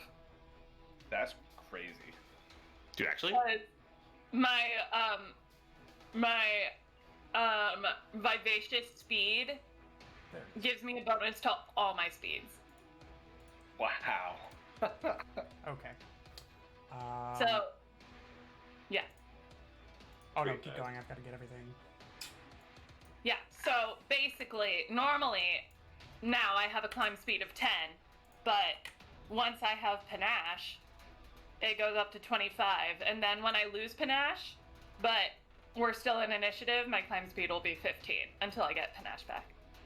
My climb speed is 15, by the way.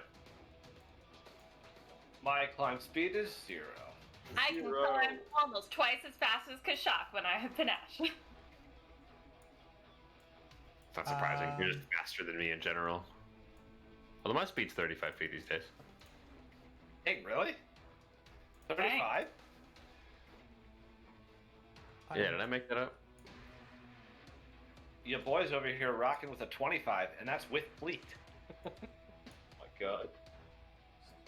Yeah, I haven't taken fleet. There's no way you have Oh. a 35s. No. Yeah, I goofed.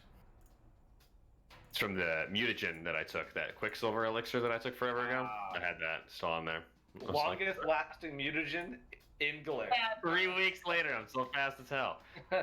No, 25 feet normally, so it makes sense that you, who has a 65 base movement speed. I actually only have a 30-foot base movement speed unless I have panache, and then I have 45 feet. Right. Until we hit That's still very 11th good, though. level, and then I have 50.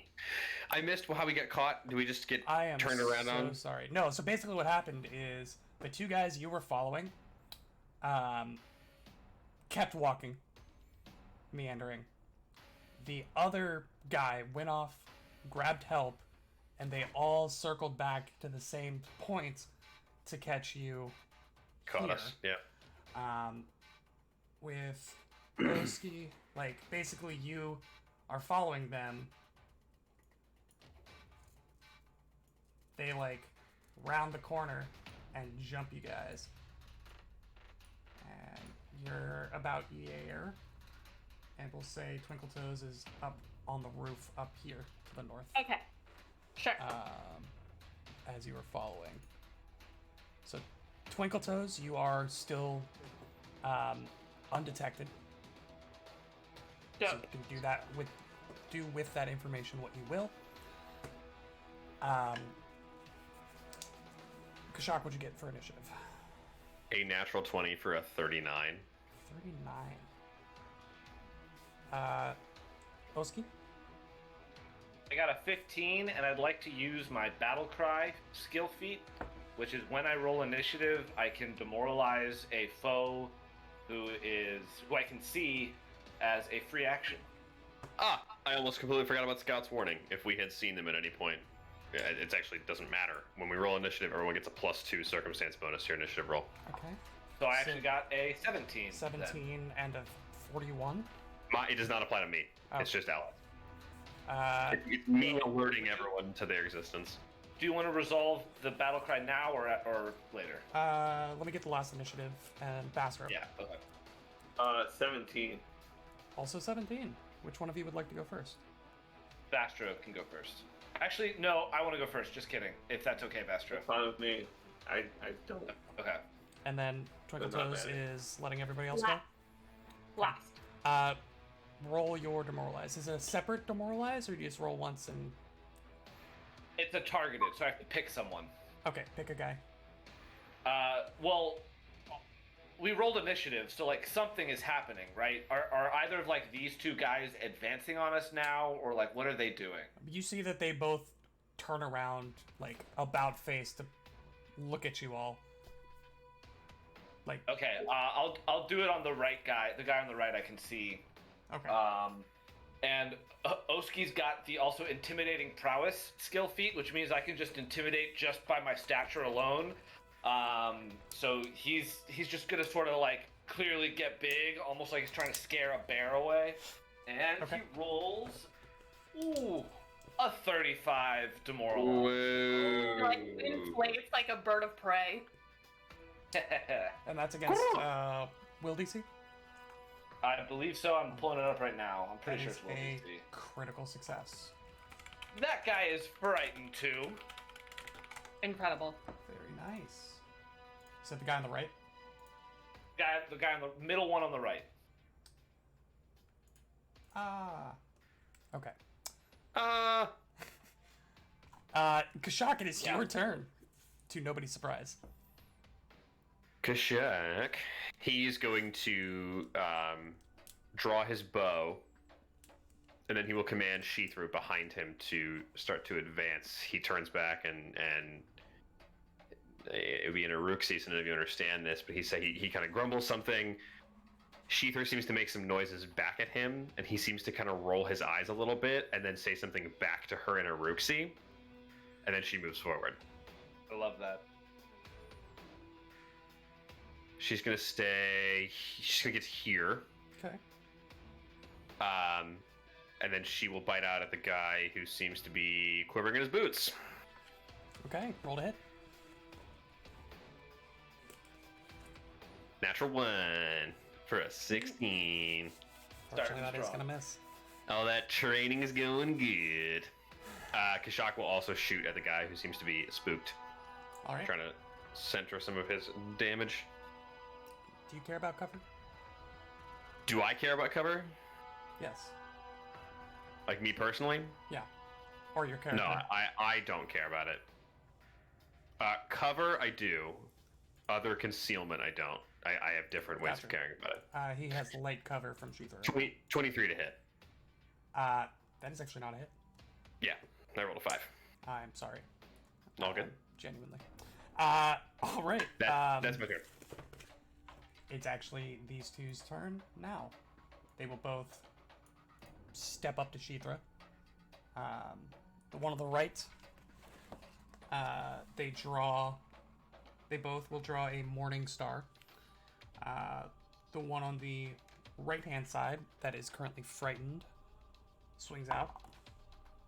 That is a 32 to hit. 30 to hit with the 30 frightened. hits. Okay. That will be 4.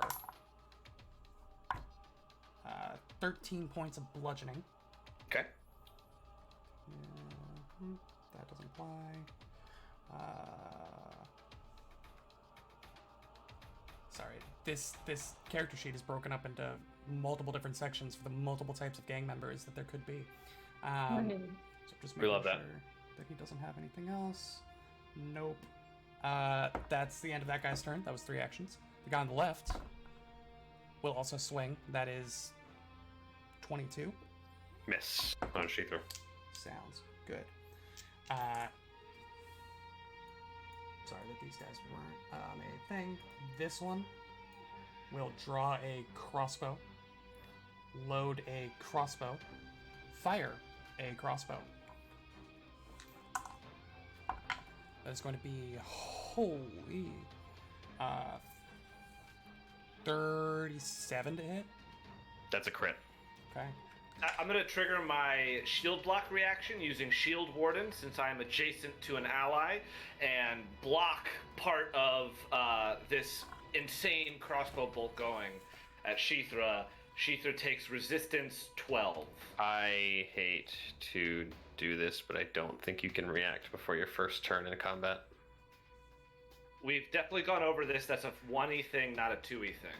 Once your first turn begins, you gain your actions and reaction from the AON PRD. Does it really say that? Have we gone over this before and I've said what I just said every time this has happened? I don't know. It sure sounds like you. That is a good question.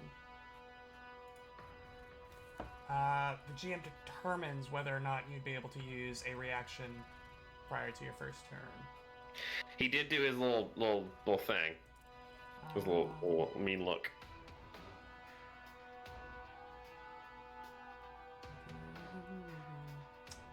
Yeah, Basically, that's, I think, Will's call.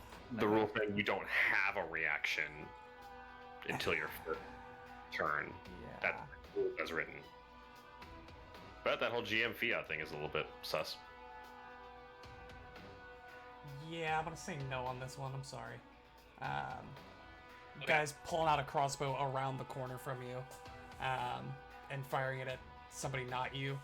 If It's a good if it was already your turn, I wouldn't have issues with it. But since it's not been your turn, I'm not gonna use the GM fiat for that. Plus I got a crit, so let me crit. 6 plus. Well, is an animal killer confirmed? Confirmed. I have not killed a single animal companion on this show, so Not yet. I just maimed them. Thank you very much. That is going to be An animal torturer confirmed. 18 watch points dogs. of damage. 18. Okay. Yeah, you're the one hitting dogs. These It's guys just are in their name. these guys are literal dogs, confirmed. 18 points of damage. They got that dog in them. Yeah. This one will step, draw, swing.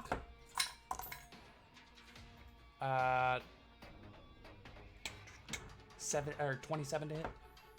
It's a hit. Okay.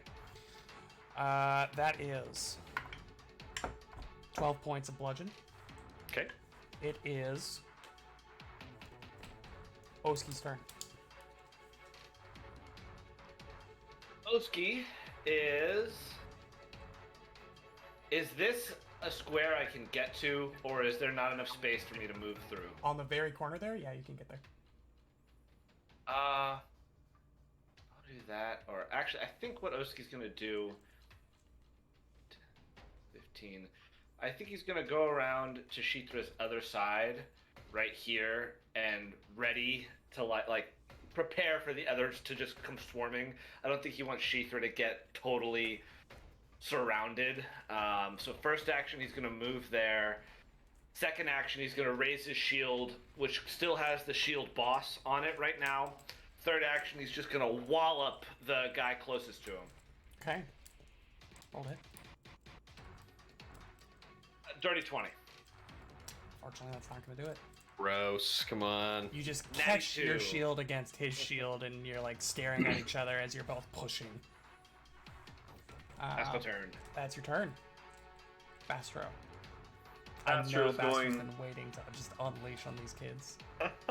He's unfortunately going to have to wait one more round because first action, stride, 5, 10, 15, 20, 25, 30.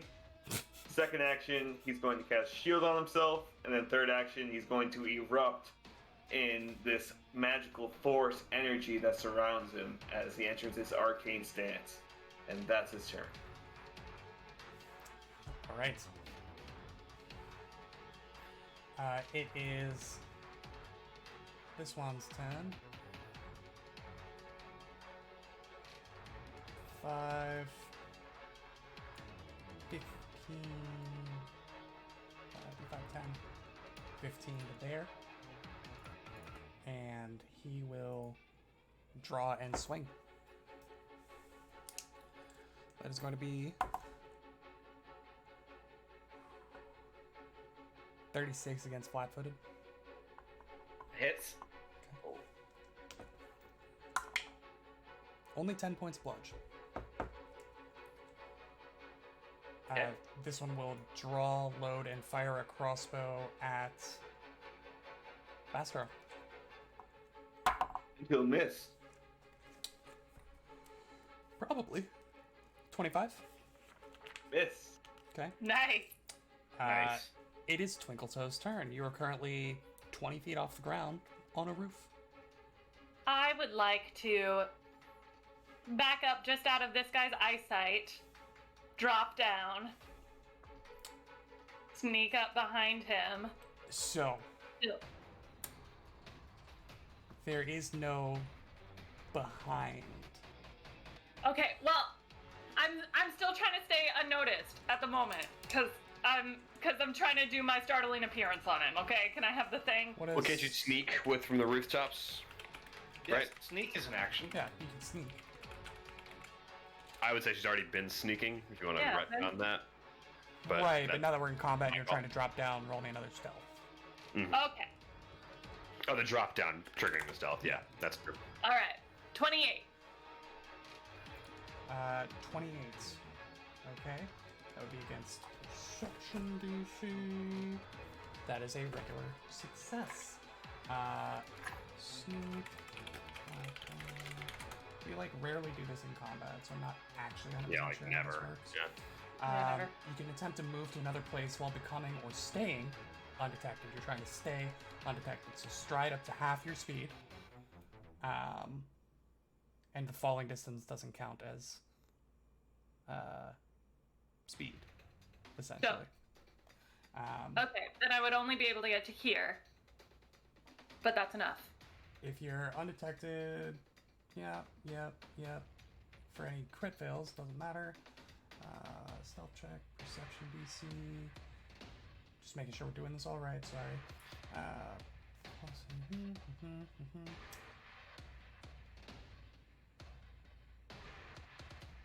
And then you said you're trying to do startling appearance. Yes. So this is a precise strike, and he's flat-footed against this. You can startle those who are unaware of your presence, make a strike against your target. That creature is flat-footed against this strike. If your strike hits, requirements, you are completely unnoticed. Yes, absolutely. Oh. It's a weird requirement because he's already flat-footed against you because you're undetected from sneaking. It's after I strike him, he Yes. remains flat-footed and Okay. gets frightened. Remains flat-footed and becomes frightened. Whoa. Yeah, so that's going to be a 29 to hit. That is a hit. Dope. And this was with my rapier. Okay.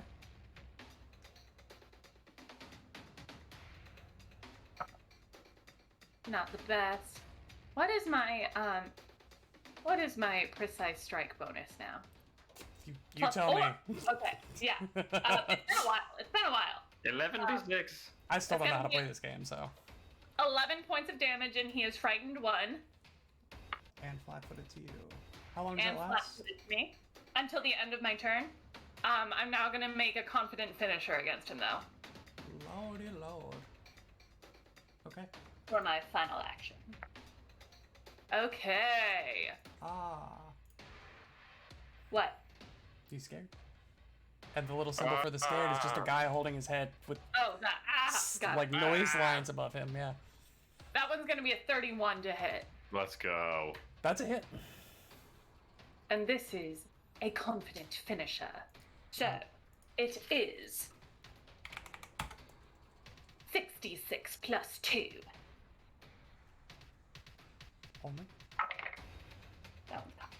What was that one? I love the +2 when it comes to rolling that many dice. It's like 14d8 plus 6d12 plus 3. gotta have that guaranteed damage. 22 points of damage. 22 points of damage. Very nice. You confidently struck at this now very startled person. I had panache before, but now I don't. So, But now you don't. Top of round 2. Kashak, you're up. Kashak, he's going to struggle whether it's even worth it. I don't know. Let's hunt this guy as our focused prey. Let's hunt him as prey for the round. All right. We will then.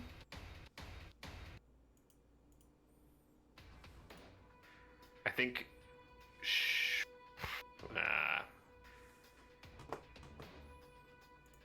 Nah.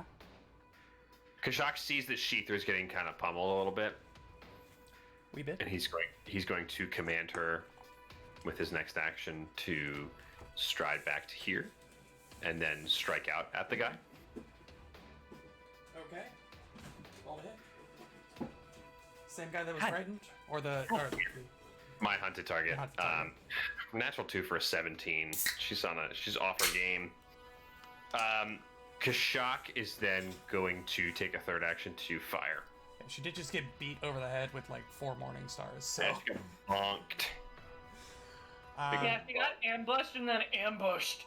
How's a 26 for you? 26 is a hit. Roll damage. Oh. Nice.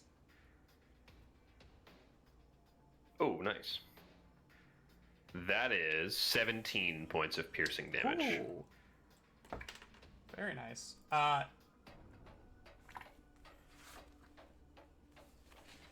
He didn't raise his shield. Never mind.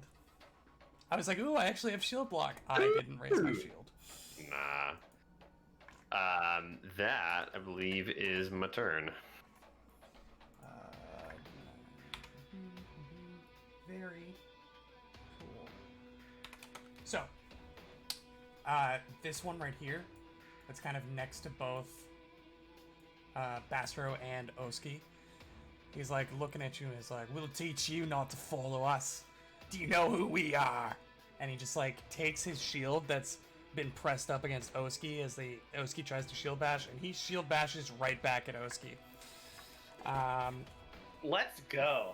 With a washboard, might I add. It's a little insulting, I'm not gonna lie. That is going to be, I kid you not, a natural 20.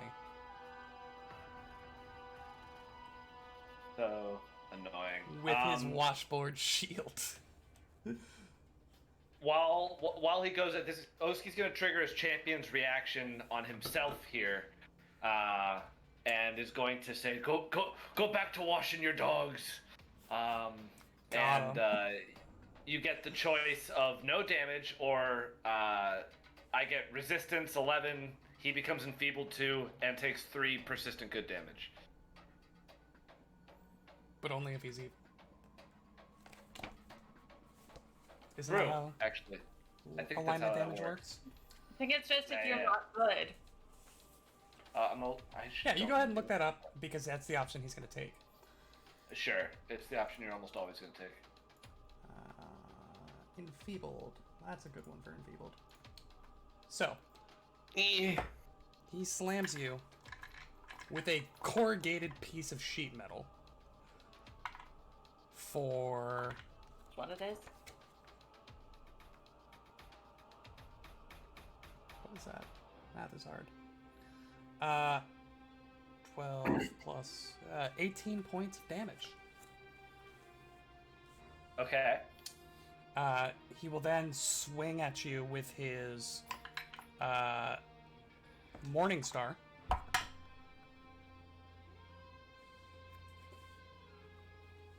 Another natty 20. Yeah, it really is. This is Is it a just- crit? What's the total? Because he's enfeebled 2 right now.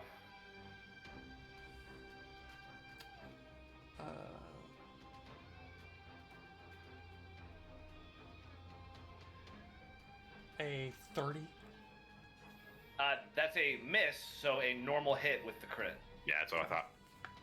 On flat-footed, right? You're crazy high AC. Oh, I am flat-footed. Damn, no, it's still a crit. Ooh. Wow, that's inches. Ooh. Exactly a crit. Just had to say that, Jack. Hey. I'm all over the place today. He's I just can't see bloodthirsty. He doesn't anything- care whose blood it is. Assuming these guys aren't good, I think persistent good damage affects all non-good characters. I can't find anything that says it only affects evil. Okay. But that's interesting. I'll do Yeah, that research. Jack, keep going. That Um, is going to be. Oh, that's a lot of I'm, damage. I'm shield blocking this, by the way. Okay. What's the hardness on your shield? Asking for a friend? 12. Right now it's 12. Really, really bad rolls, but that is still 18 again points of damage. 6 points of damage. I want to point out that you just crit me twice. I took 13 points of damage. Oski, my man. From a few different sources, damage types that are aligned only apply to creatures that have the opposing alignment trait. So basically, Where are you seeing that? I'm seeing it in a Reddit thread, but it's a guy sourcing from the core rulebook, alignment damage and alignment. So if your alignment has any components other than neutral, your character gains the traits of those alignment components. Kashak is lawful good. I have the lawful and good traits. Alignment damage, things that are aligned only apply to creatures that have the opposing alignment trait. Chaotic damage harms only lawful creatures. Evil damage harms only good creatures.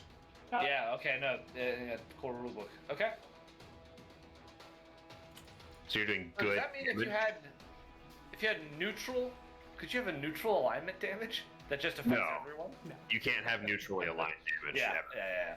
yeah. So yeah, if they're not evil, they don't Every take that damage is neutral then if it's not aligned. Are they evil? No, they're not. Okay. But he's Is that like your, still your enfeebled. interpretation? Or? No, that is according to the stat block in the book. They are true neutral. I'll see you after class. I'll send you a pic. Yeah, so he's enfeebled too. Did 2 crits for what? 13 points of damage, you said? Yes, sir. Great time, having a good time, lots of fun. This guy bonks around to there. Oh, sorry, for his third action, the enfeebled guy is gonna raise his shield. The guy that just moved around to flank Bastro. Really like this game of Chinese checkers we got going on here. Morningstar coming in for a 34 to hit. That's a hit. gonna Morning be- Star. Morningstar. That is 13 points of bludgeoning. Second Morningstar swing, actually.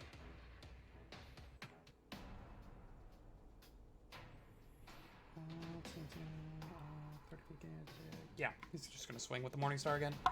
That is a 24 to hit Nope. against flat-footed.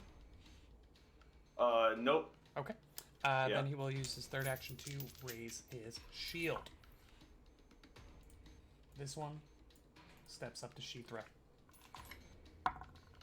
Bring it on. Morningstar. 31 to hit That's for 12 points of damage. okay. Second Morningstar.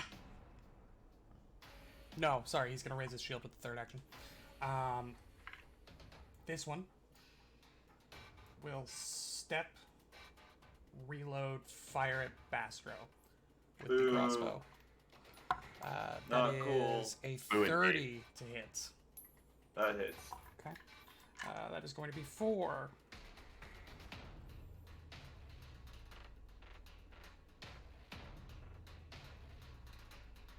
I lied to you. I lied to you all. And I'm sorry. They are heavy crossbows. I was using the light crossbow stat block. So I was only rolling d4s of damage and reloading for 1 action. It's supposed to be a d10 of damage, reloading for 2 actions. So he steps and spends 2 actions reloading. Okay, we like that. Why is this guy just carried around heavy crossbow? I was like reading it and I was like, all right, how much damage do you do? Oh, it's a d10. Wait, that doesn't sound right. No, it's a This is heavy ba- crossbow. Basically a small ballista this guy just like had strapped to his back. Yeah, he just like puts his foot into a strap and just starts cranking. Yeah.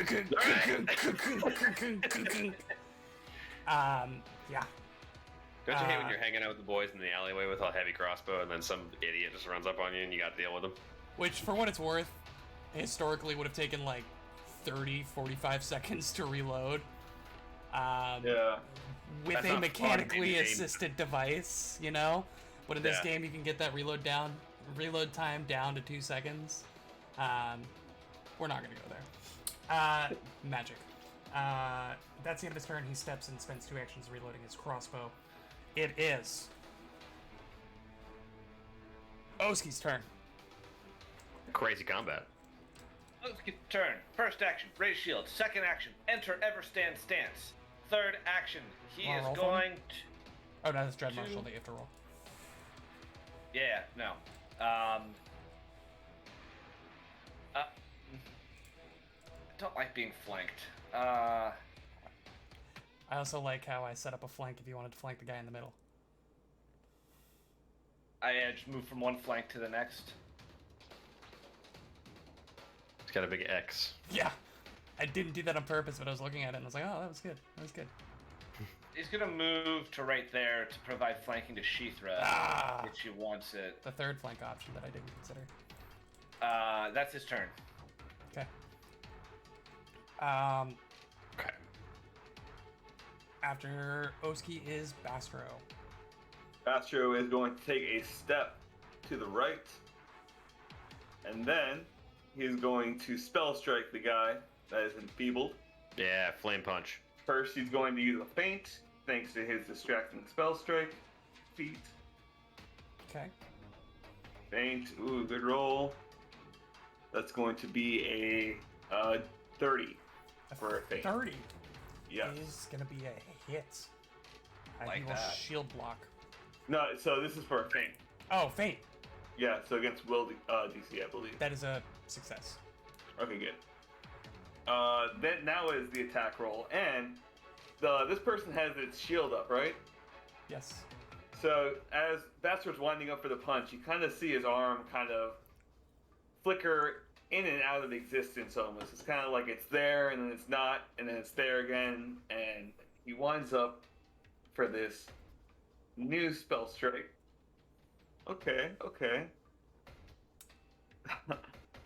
32 to hit. Does your This guy new spell splints. strike do anything special with shields in particular? Yes, since it you does mentioned that? actually. Yes, thank you for reminding me. So this is a phase bolt spell, and what it does is if any enemy has like a circumstance bonus to AC, like a shield raise or anything like that, this spell ignores that circumstance bonus, so it takes away the shield. But bonus. does that apply to the melee attack? Yes, What it does. is this spell? Any effects of the spell applies to the attack. So it just phases through. Your Right. fist just phases through Yes. the lost board and punches him in the face. Exactly. That's You reduce the AC bonus by 2, which I imagine is probably just 2. It's probably Yeah. +1 or +2 right now, but Wait, what's the spell called? phase bolt. Wait, this spell is awesome. It's a new spell. This is a cantrip. Yep, Dark, it's a Dark cantrip. Archive, baby. Or door. It's a pretty sick spell. That's Yeah. awesome. Yeah. His arm is like blinking as it's swinging Yeah. toward him. Yeah, just going right through the watchboard into this person's face. Yeah, so it doesn't say anything about me not being able to shield block it, so I'm still going to shield block it. I believe that's still a good to do. It's just you don't get the. AC circumstance bonuses. Yeah. But is a 30? I said 32. Is that a crit or no? No, not a crit, but Okay. it is a hit. All right. Close. Yeah. All right. So since Even I me. have, Major Toby from Naruto vibes. yeah, Yeah. that's what I pictured too, honestly, or Lemillion from Yeah. Yeah. My Hero. Yeah. Yeah. Okay. Hey, Jack, you should watch anime. No. I love weeping out. Animes for suckers. I would ask Ben, but he's in law school. I don't want to ruin his life. So, Don't Will, remind me. What's the law anime?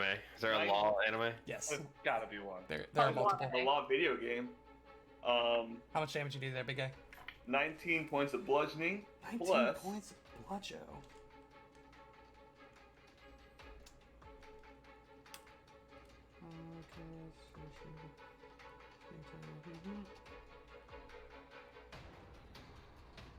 Sorry about that. All good.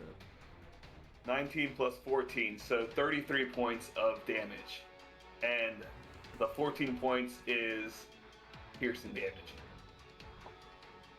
Huh.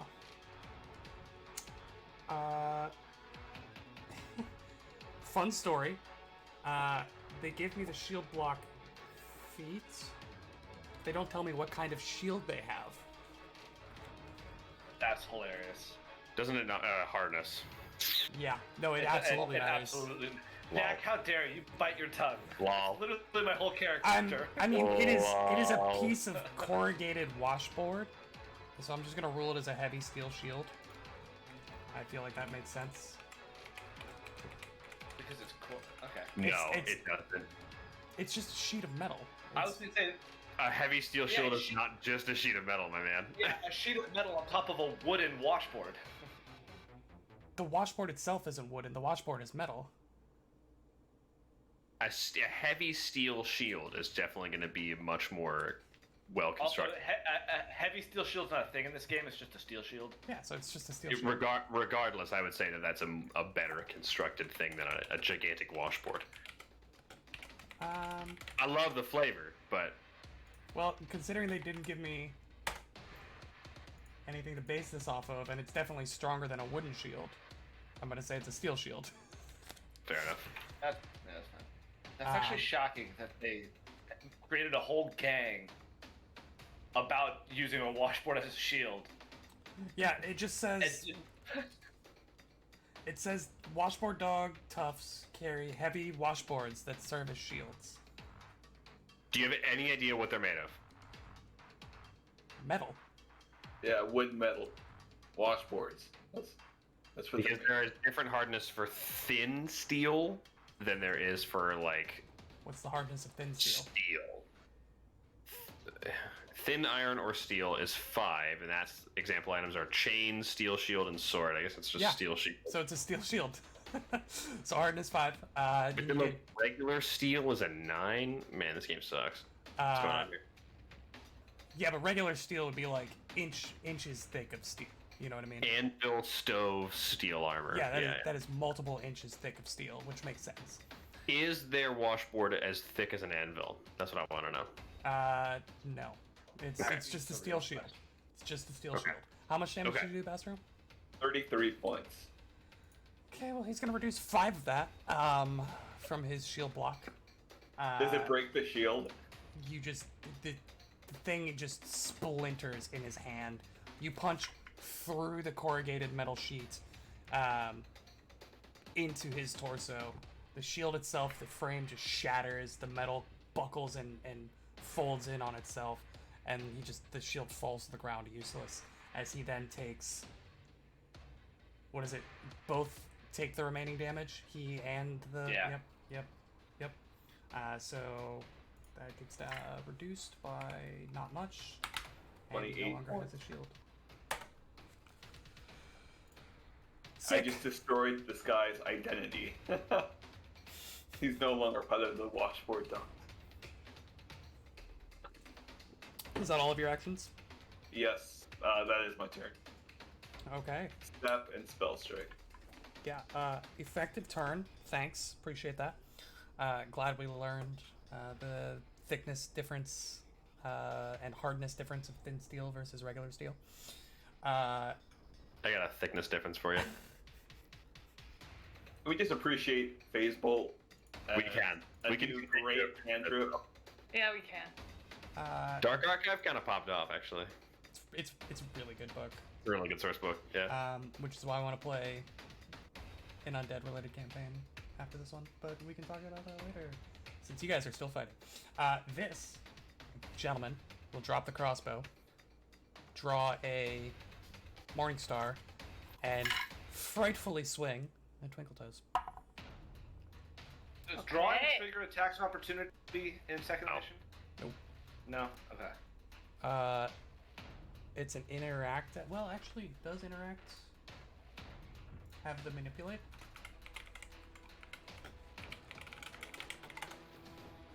I feel like we've talked about this one too. Yeah, it does. So Twinkletoes, I would can you take like an to take an attack of opportunity? Yeah. Sure. Yeah, I'll do that. Absolutely. I haven't used my reaction. It'll just be a regular strike since I don't have panache at the moment. Ooh, but that's a 16 on the dice for a nice little 34 to hit. 34. So close, but it is just a regular hit. Okay. I'll take it. Ooh! 11 points of damage. That is damage. And a good chunk of it. For a regular strike, too. Oh, wait. He's frightened. Does frightened reduce your AC? I think it reduces everything. Yeah, no? it does. It does reduce Oh AC. my god. Oh my. And Will actually meant to mention this last turn, but Frighten does reduce at the end of each of the Yes. creature's turns who are frightened. So the top guy is not frightened anymore. Good call. He would be frightened 1 now. Yeah, this guy would be. No, because he's taken 2. No, he hasn't. He's taken 2 turns. Yeah, he's He taken moved 2 into turns. attack This shaper and guy then he moved is away. no longer frightened. This guy will no longer be frightened after At the his end, turn. yes. Yeah. But he is frightened, which did reduce now. his AC, which means that was a critical hit, which means he doesn't draw the Morning Star. Interrupts the action. Yes. Amazing. He also took 22 points 22 of damage points of instead of damage 11. instead, yes. Beautiful. And then instead of attacking with his third action, he will draw his Morning Star that he dropped on the ground. He doesn't He, draw like- the Morning Star because you chop off his arm. Yeah, you just he's trying to pull the Morning Star out, and he gets it out of the little loop on his belt, but then you just slap the back of his hand with your rapier, with the flat of your blade, and you just hear a bone crunch as the Morning Star flies to the ground. And I then say no. he just looks at you, and he's like, and then he reaches down to pick it up limply with his non-broken hand. It's like, what did I do? I'm sorry. That's his turn. No longer frightened. That guy sucks. He's definitely not mechanically frightened, but man, he's not having a good time. This guy He's will screwed. walk up, bonk, kashak. 30 to hit. 30 will hit. 12 points of damage. Okay. Third action, raise shield. Okay. Twinkletoes, it's your turn. I would like to first make a little performance, Okay. draw attention to myself, and say, "Hey, you dogs, what's got your tails between your legs?" And I'm gonna do a backflip to punctuate that. Roll a performance. Cool. It's a 33 acrobatics. 33. Absolutely. That wasn't a fascinating performance, was it? I did not say it was, so it's just a regular one. Okay. Yeah, that is a beautifully executed flip. And the guy next to you, who has a broken hand and multiple puncture wounds, is, yeah, says, that was really good. Yeah. That was really good. Good show. Yeah. Well done. Thanks! Stabbing. Sword. Yeah. Sword to chest. Are you finishing confidently or No, just no, regular? this is just a precise strike, Okay. not a comp. Not the best roll. And though. don't read too much into this, but are you doing this with lethal intent or without? Without. Okay. Always without. It's only a 25 to hit. It's been a though. while since we've specified that, and we were fighting a bunch of murder cultists, which wasn't really a morally ambiguous area. Yeah, and we did start using the term kill, so yeah. Yeah. That's fair. What did you roll? 25 to hit. I don't think. That hits exactly. Amazing. 12 points of damage. And you just whip the flat of the sword right up under his cheek, and you hear another just crack and the eyes roll back in his head, and he crumples to the ground in front of you. Ace. Well done. Unconscious, not dead. Unconscious, not dead. Dope. The red X of not death. Cool. One more action. Yeah. I will,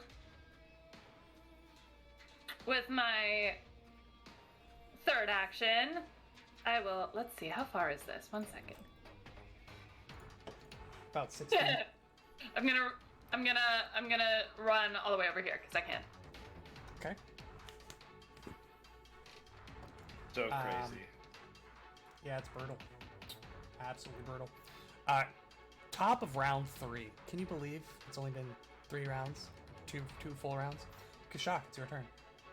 Hearing that crumpling sound and seeing Twinkle Toes run around, I mean, he doesn't know that you've left him unconscious, but he will say something to the effect of, leave one of them for questioning. We want to make sure we can get some information. And he's going to... Not dodge or any of them, and then, like... He's going to strike out at this guy with a claw. And Sheethra will do the same with a bite. Okay. Claw first, then bite. The claw is a 31. Hit. The claw! The claw. Nice. That is 20 points of slashing damage. Okay. That's super fine. The jaw from Sheethra, I think, is a 24, which I think is right below his 25 AC. I'm so sorry. It's a bummer. So sorry. If only he was flanked like the other guy. If only. Kashak will then... Was that What's he gonna do? Sheethra's one on command? That was action? her free jam. Now let's get to Kashak? jelly. Kashak might just pummel this guy. I don't like him being up in my grill. So let's go for another claw attack. Trust me, he doesn't like being in your grill at this point. Oof, that's a natural 3 for a 17. That's absolutely not a hit. Let's not strike That's a third time. That feels goofy. Let's enter. No, I can't do that. Oh. Let's take a step to And the. the Dread Marshal stance. Let's take a step back and move on with our lives. Oh, okay. They will do just that. This gentleman named Solly will step up to flank and attempt to hit Bastru. Don't do that. Man, your measuring tool Yeah. every time anybody moves Yep. is so funny. Are they within 15 feet of me? Can I Champion's Reaction this? 29 against Bastero, flat-footed. Yeah. Oh, was a hit. I'm gonna trigger a champion's reaction on that. Where's your dog now, huh? He says something stupid. What are you gonna watch, a dog? Resistance who let 11, the dog and down? that guy is enfeebled 2 now. Resistance 11. Wait, that's Resistance for sure 11. not actually 15 feet, though. No, it actually is. Look, No, because it would be, if you're It's- trying to move, that would be 5 to, 5, 10, 15. If you're going straight diagonally. straight diagonally, every other diagonal is 10. Your map's not Right. counting it that way, though. Yeah.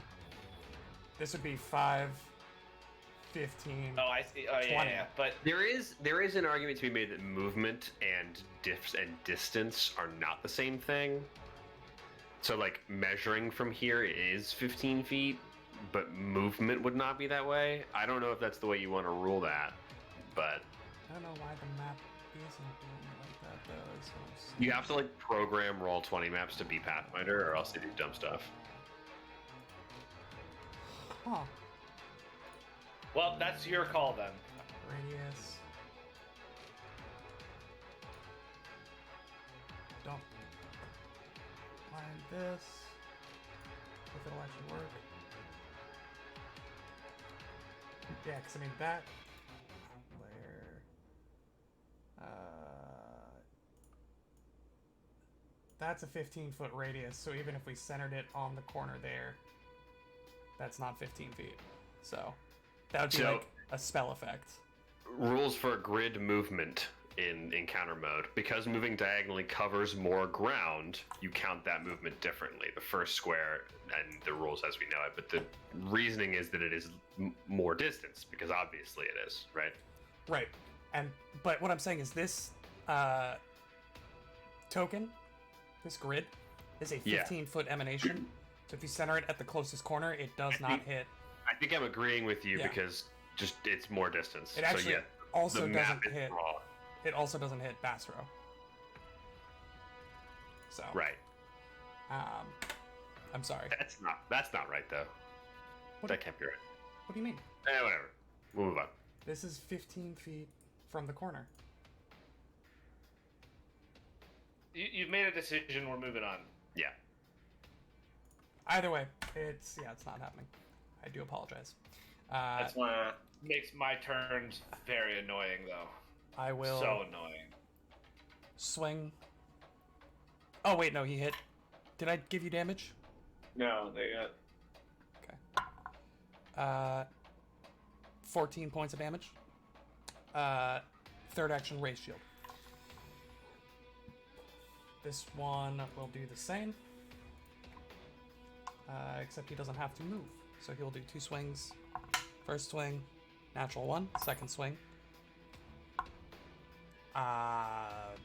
24 is not going to hit you. Third action, raise shield. This one, He has no shield. third action, swing. Hey. Not going to hit you. Alright. Lol. This Well done. one will do the same thing as the last crossbow guy who found a Twinkle Toes in his grill. Dropping crossbow will draw the Morning Star. I will take an attack of opportunity. I bet you will. I'm just gonna fire that heavy thing right in her neck. He spent 2 whole actions. It's a 25 to hit. 25 to hit is a hit, Yeah! but it will not interrupt. That's okay. I bet it is. How much damage? I'm doing math. 12 points of damage. 12 points of damage. I feel like your damage has gone significantly up recently. Did you get anything? Did I give you something by mistake? So my precise strike is now +4 or 4d6. Okay. So when I have panache, You I just- get an extra +4 Yeah. to all of my. You're doing Or- way more consistent damage. Yeah. Yeah. Very nice. He'll take But that 2. one strike I did without, like when I didn't have panache, still I rolled rocks on that damage. Did so. well. He's gonna hit you with the Morning Star, or at least try to. 36 to hit. That'll hit. It's gonna be. This will trigger champion's reaction. So resistance 11 to EG. That one is now enfeebled 2. What about Twinkle Toes though? Just kidding. Twinkle Toes gets nothing. Nothing for Twinkle Toes. I feel so protected, Ben, but Twinkle Toes. You get nothing. You lose. So after all of that, you take 1 point of damage as this thing slams into your shoulder, and you just hear the sound of like air, like a blast of air, just repelling it off of your shoulder, and just a little spike from the edge of the Morning Star cuts your shoulder and just like stings a little bit. I say, ow, you poked me. And he just like dumbfoundedly looks at the head of the Morning Star. He'll swing again for his third action. He's now enfeebled. He is enfeebled 2. You are correct. Thank you. And the one south of Bastro is no longer enfeebled 2. Phenomenal. We love that.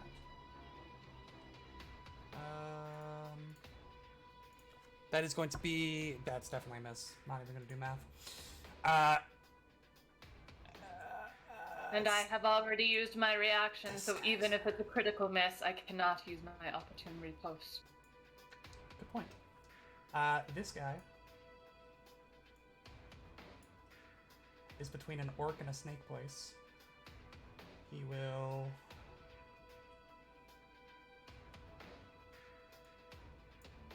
Do that. Would he realize that he's still in range? I don't think he would realize that he's still in range of Sheether. He's gonna swing on Oski. 30 to hit. Probably not gonna hit. Missed. Miss.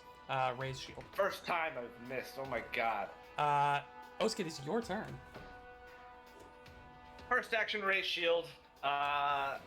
Second action, Osti's gonna step to there. Third action, he's gonna bash out at the guy in front of him. Do it. You won't. You won't. 32.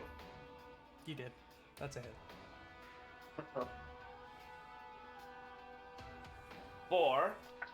Not great damage. 13 points of bludgeoning. That's my turn. 13 points of bludgeoning. Good lord. Okay. Whew. Bassro, you're up. First action, Bastar's going to recharge his spell strike. Okay. So he erupts back into his magical force energy. He's gonna turn around, look at this guy, and just punch the crap out of him. First action, Just casually beat him to death. he is going non-lethal. He's following Twinkle Toes' way. But excuse me. First, he will roll a feint, thanks to distracting spell strike. Okay. That is I think it's another 30. That is a success. I rolled 2 15s for feints. That is a success. All right. Twinkle Toes guiding words of just don't murder anyone. Yeah. He's got the Mike Tyson feet from his heyday where you just see that he is off the ground and his feet are just moving so quickly under him that they blur a little bit.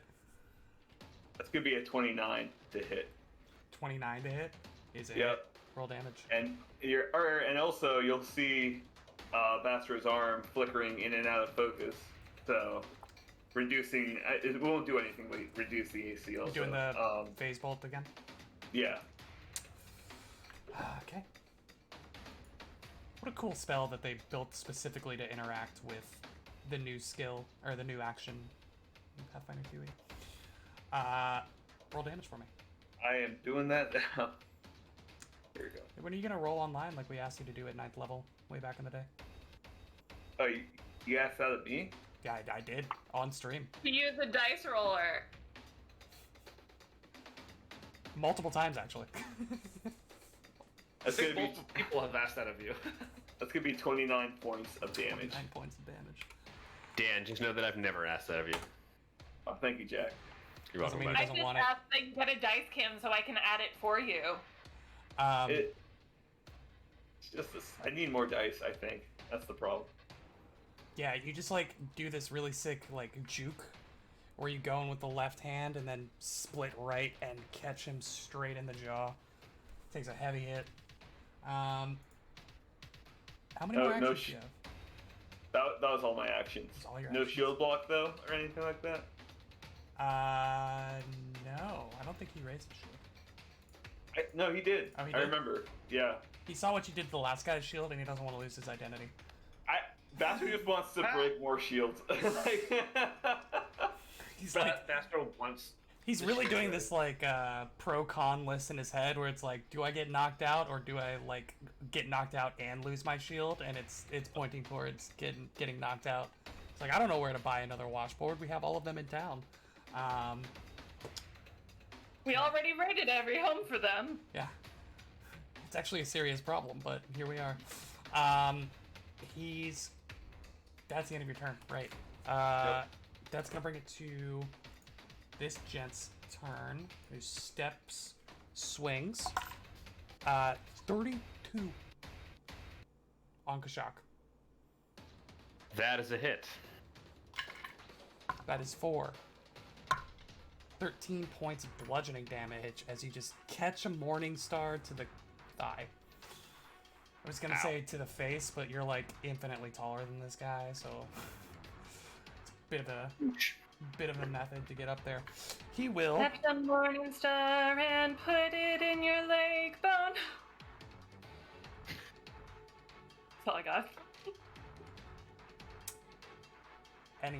Anyway, he uses his third action to raise his shield. From Princess Diaries. I said I was gonna make all the musical references. I didn't know that was from Princess Diaries. few lyric alterations, but you know. That guy's dead. Top of round 4, everybody. We made it this far. Kashak, Maybe what'd you I like to didn't do? do my turn. Oh, you're right. Twinkle Toes, go ahead. Thank you.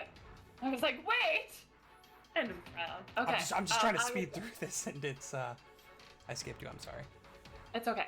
I'm going to precise strike this guy. Please roll to hit. It's gonna be a 33.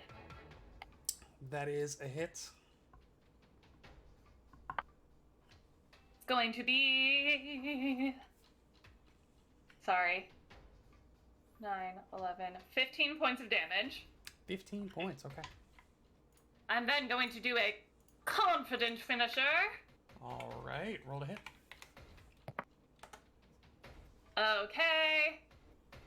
32. Okay. Oh, wait. -4. 28. You sure that's 28 to hit. your final answer? That's my final answer. A heavy thud as the washboard clatters on the ground.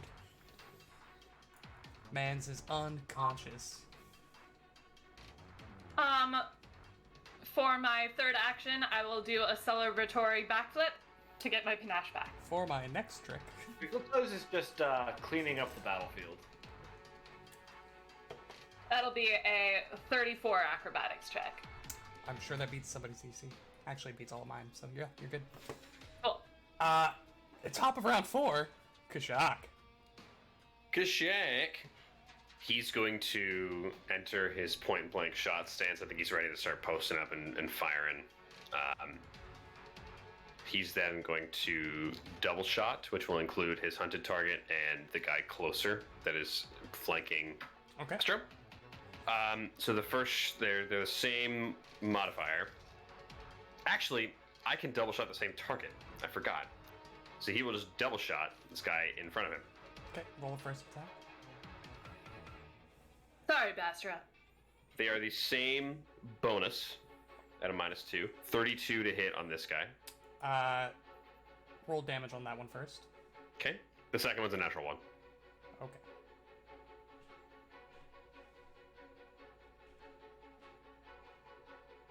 $19 points of piercing damage. Point I'm blank. sorry. 21 points of piercing damage. I didn't include the point blank. Point blank double tap into the thighs of this man's, and he goes down. Nice. Could have been an adventurer like you guys. Instead, he took 2 arrows to the knees. I was waiting for it. It's an awkward end of my turn. I'm gonna call him Kneecapped Nick. You have what?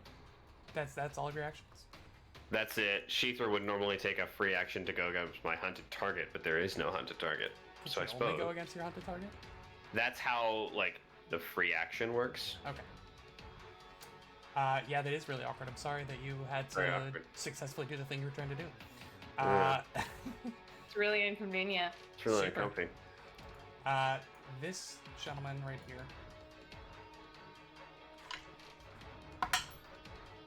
He's out. 3 actions. Attack of opportunity. Okay, roll to hit. Faster is just like, not so fast. 27. That's a hit. Roll damage. Wait.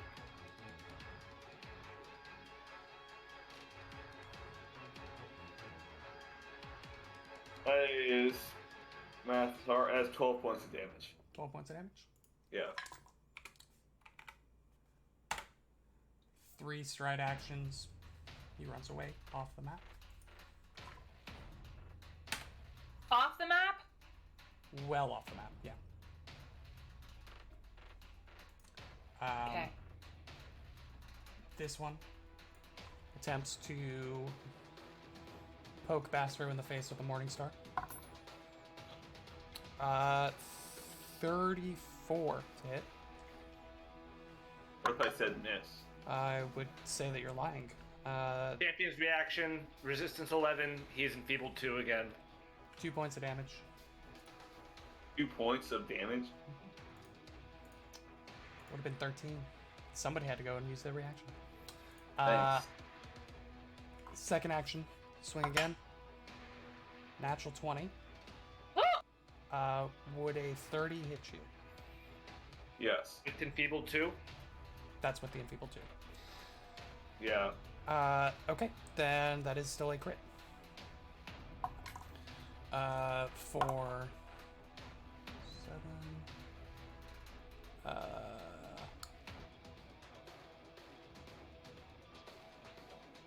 23 points of damage, bludgeoning. That's it? Yeah, that's it. I'm in pain. Oh, sorry. That's not it. You are actually frightened 1. Oh. That's malarkey. Yeah, it doesn't make as much sense at this point in the battle, but if they crit you with their Morning Stars, you become frightened 1.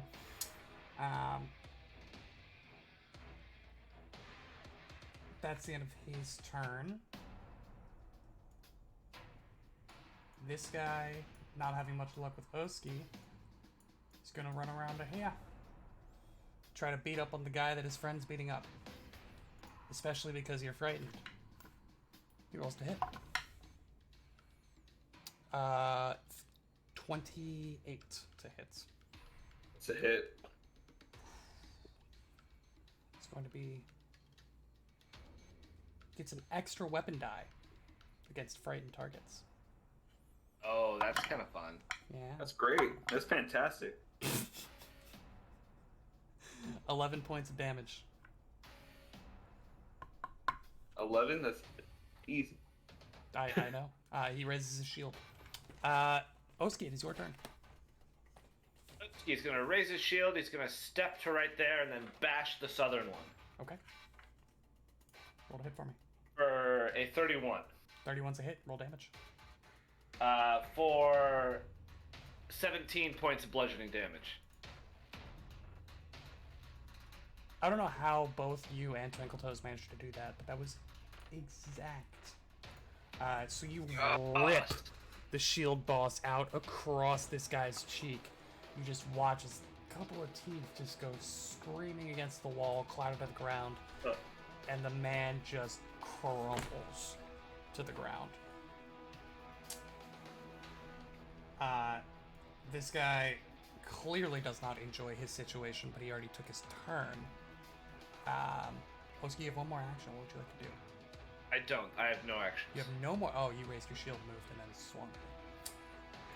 Just basically assume I only have 2 actions every turn. Fair. Fair. You need one of those floating shields that'll do, like, raise its shield automatically. Twinkle Toes.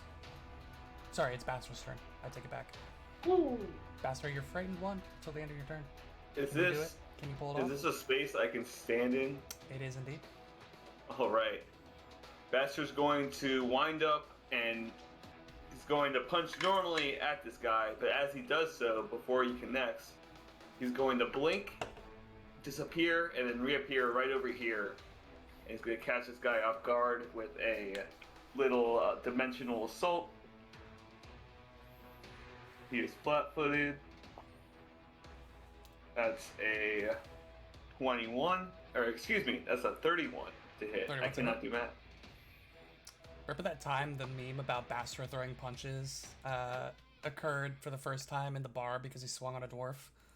And then it became his whole. And then it Here became we are. nothing. Memes are life.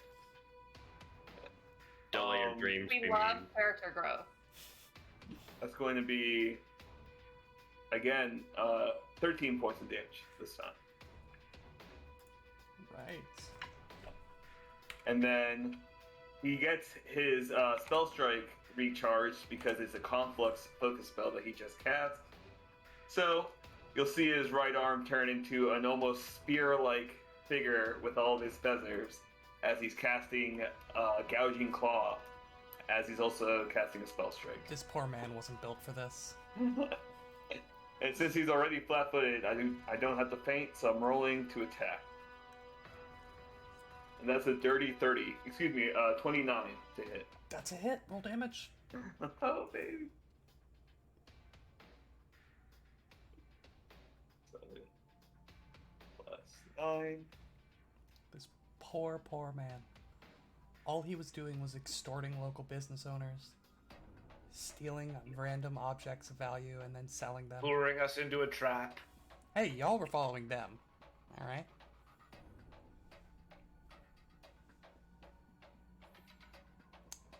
It's going to be I need a cold 37 open.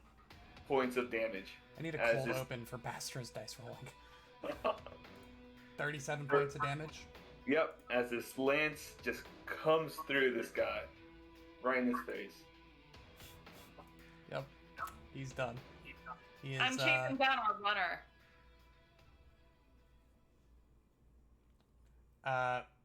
roll me your survival. Okay. Also, I do still have 45 feet of movement. I'm assuming he only has 30. You are out of combat, so you no longer have panache.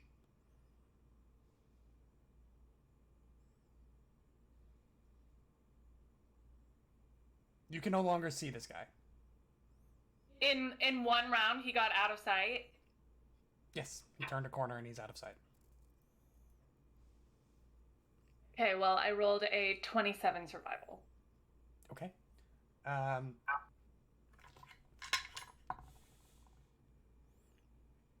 you just trying to capture him? Or are you trying to capture him and put him unconscious? I'm trying to capture it. I'm trying to catch him and then probably put him unconscious. I'm trying to not let him get away. Okay. You chase him for a solid, 36 seconds. He throws a table behind him. He grabs some, blankets off of a rack and tosses it at you. But eventually you're able to get up behind him and you just slice at the back of his knee. He tumbles to the ground, pommel to the face. He's unconscious on the ground before you. And that's where we're going to end tonight. Thank you all so much for joining us. We'll be back here next week with another episode of Heroes of Absalom. Have a good week, and we'll see you next time.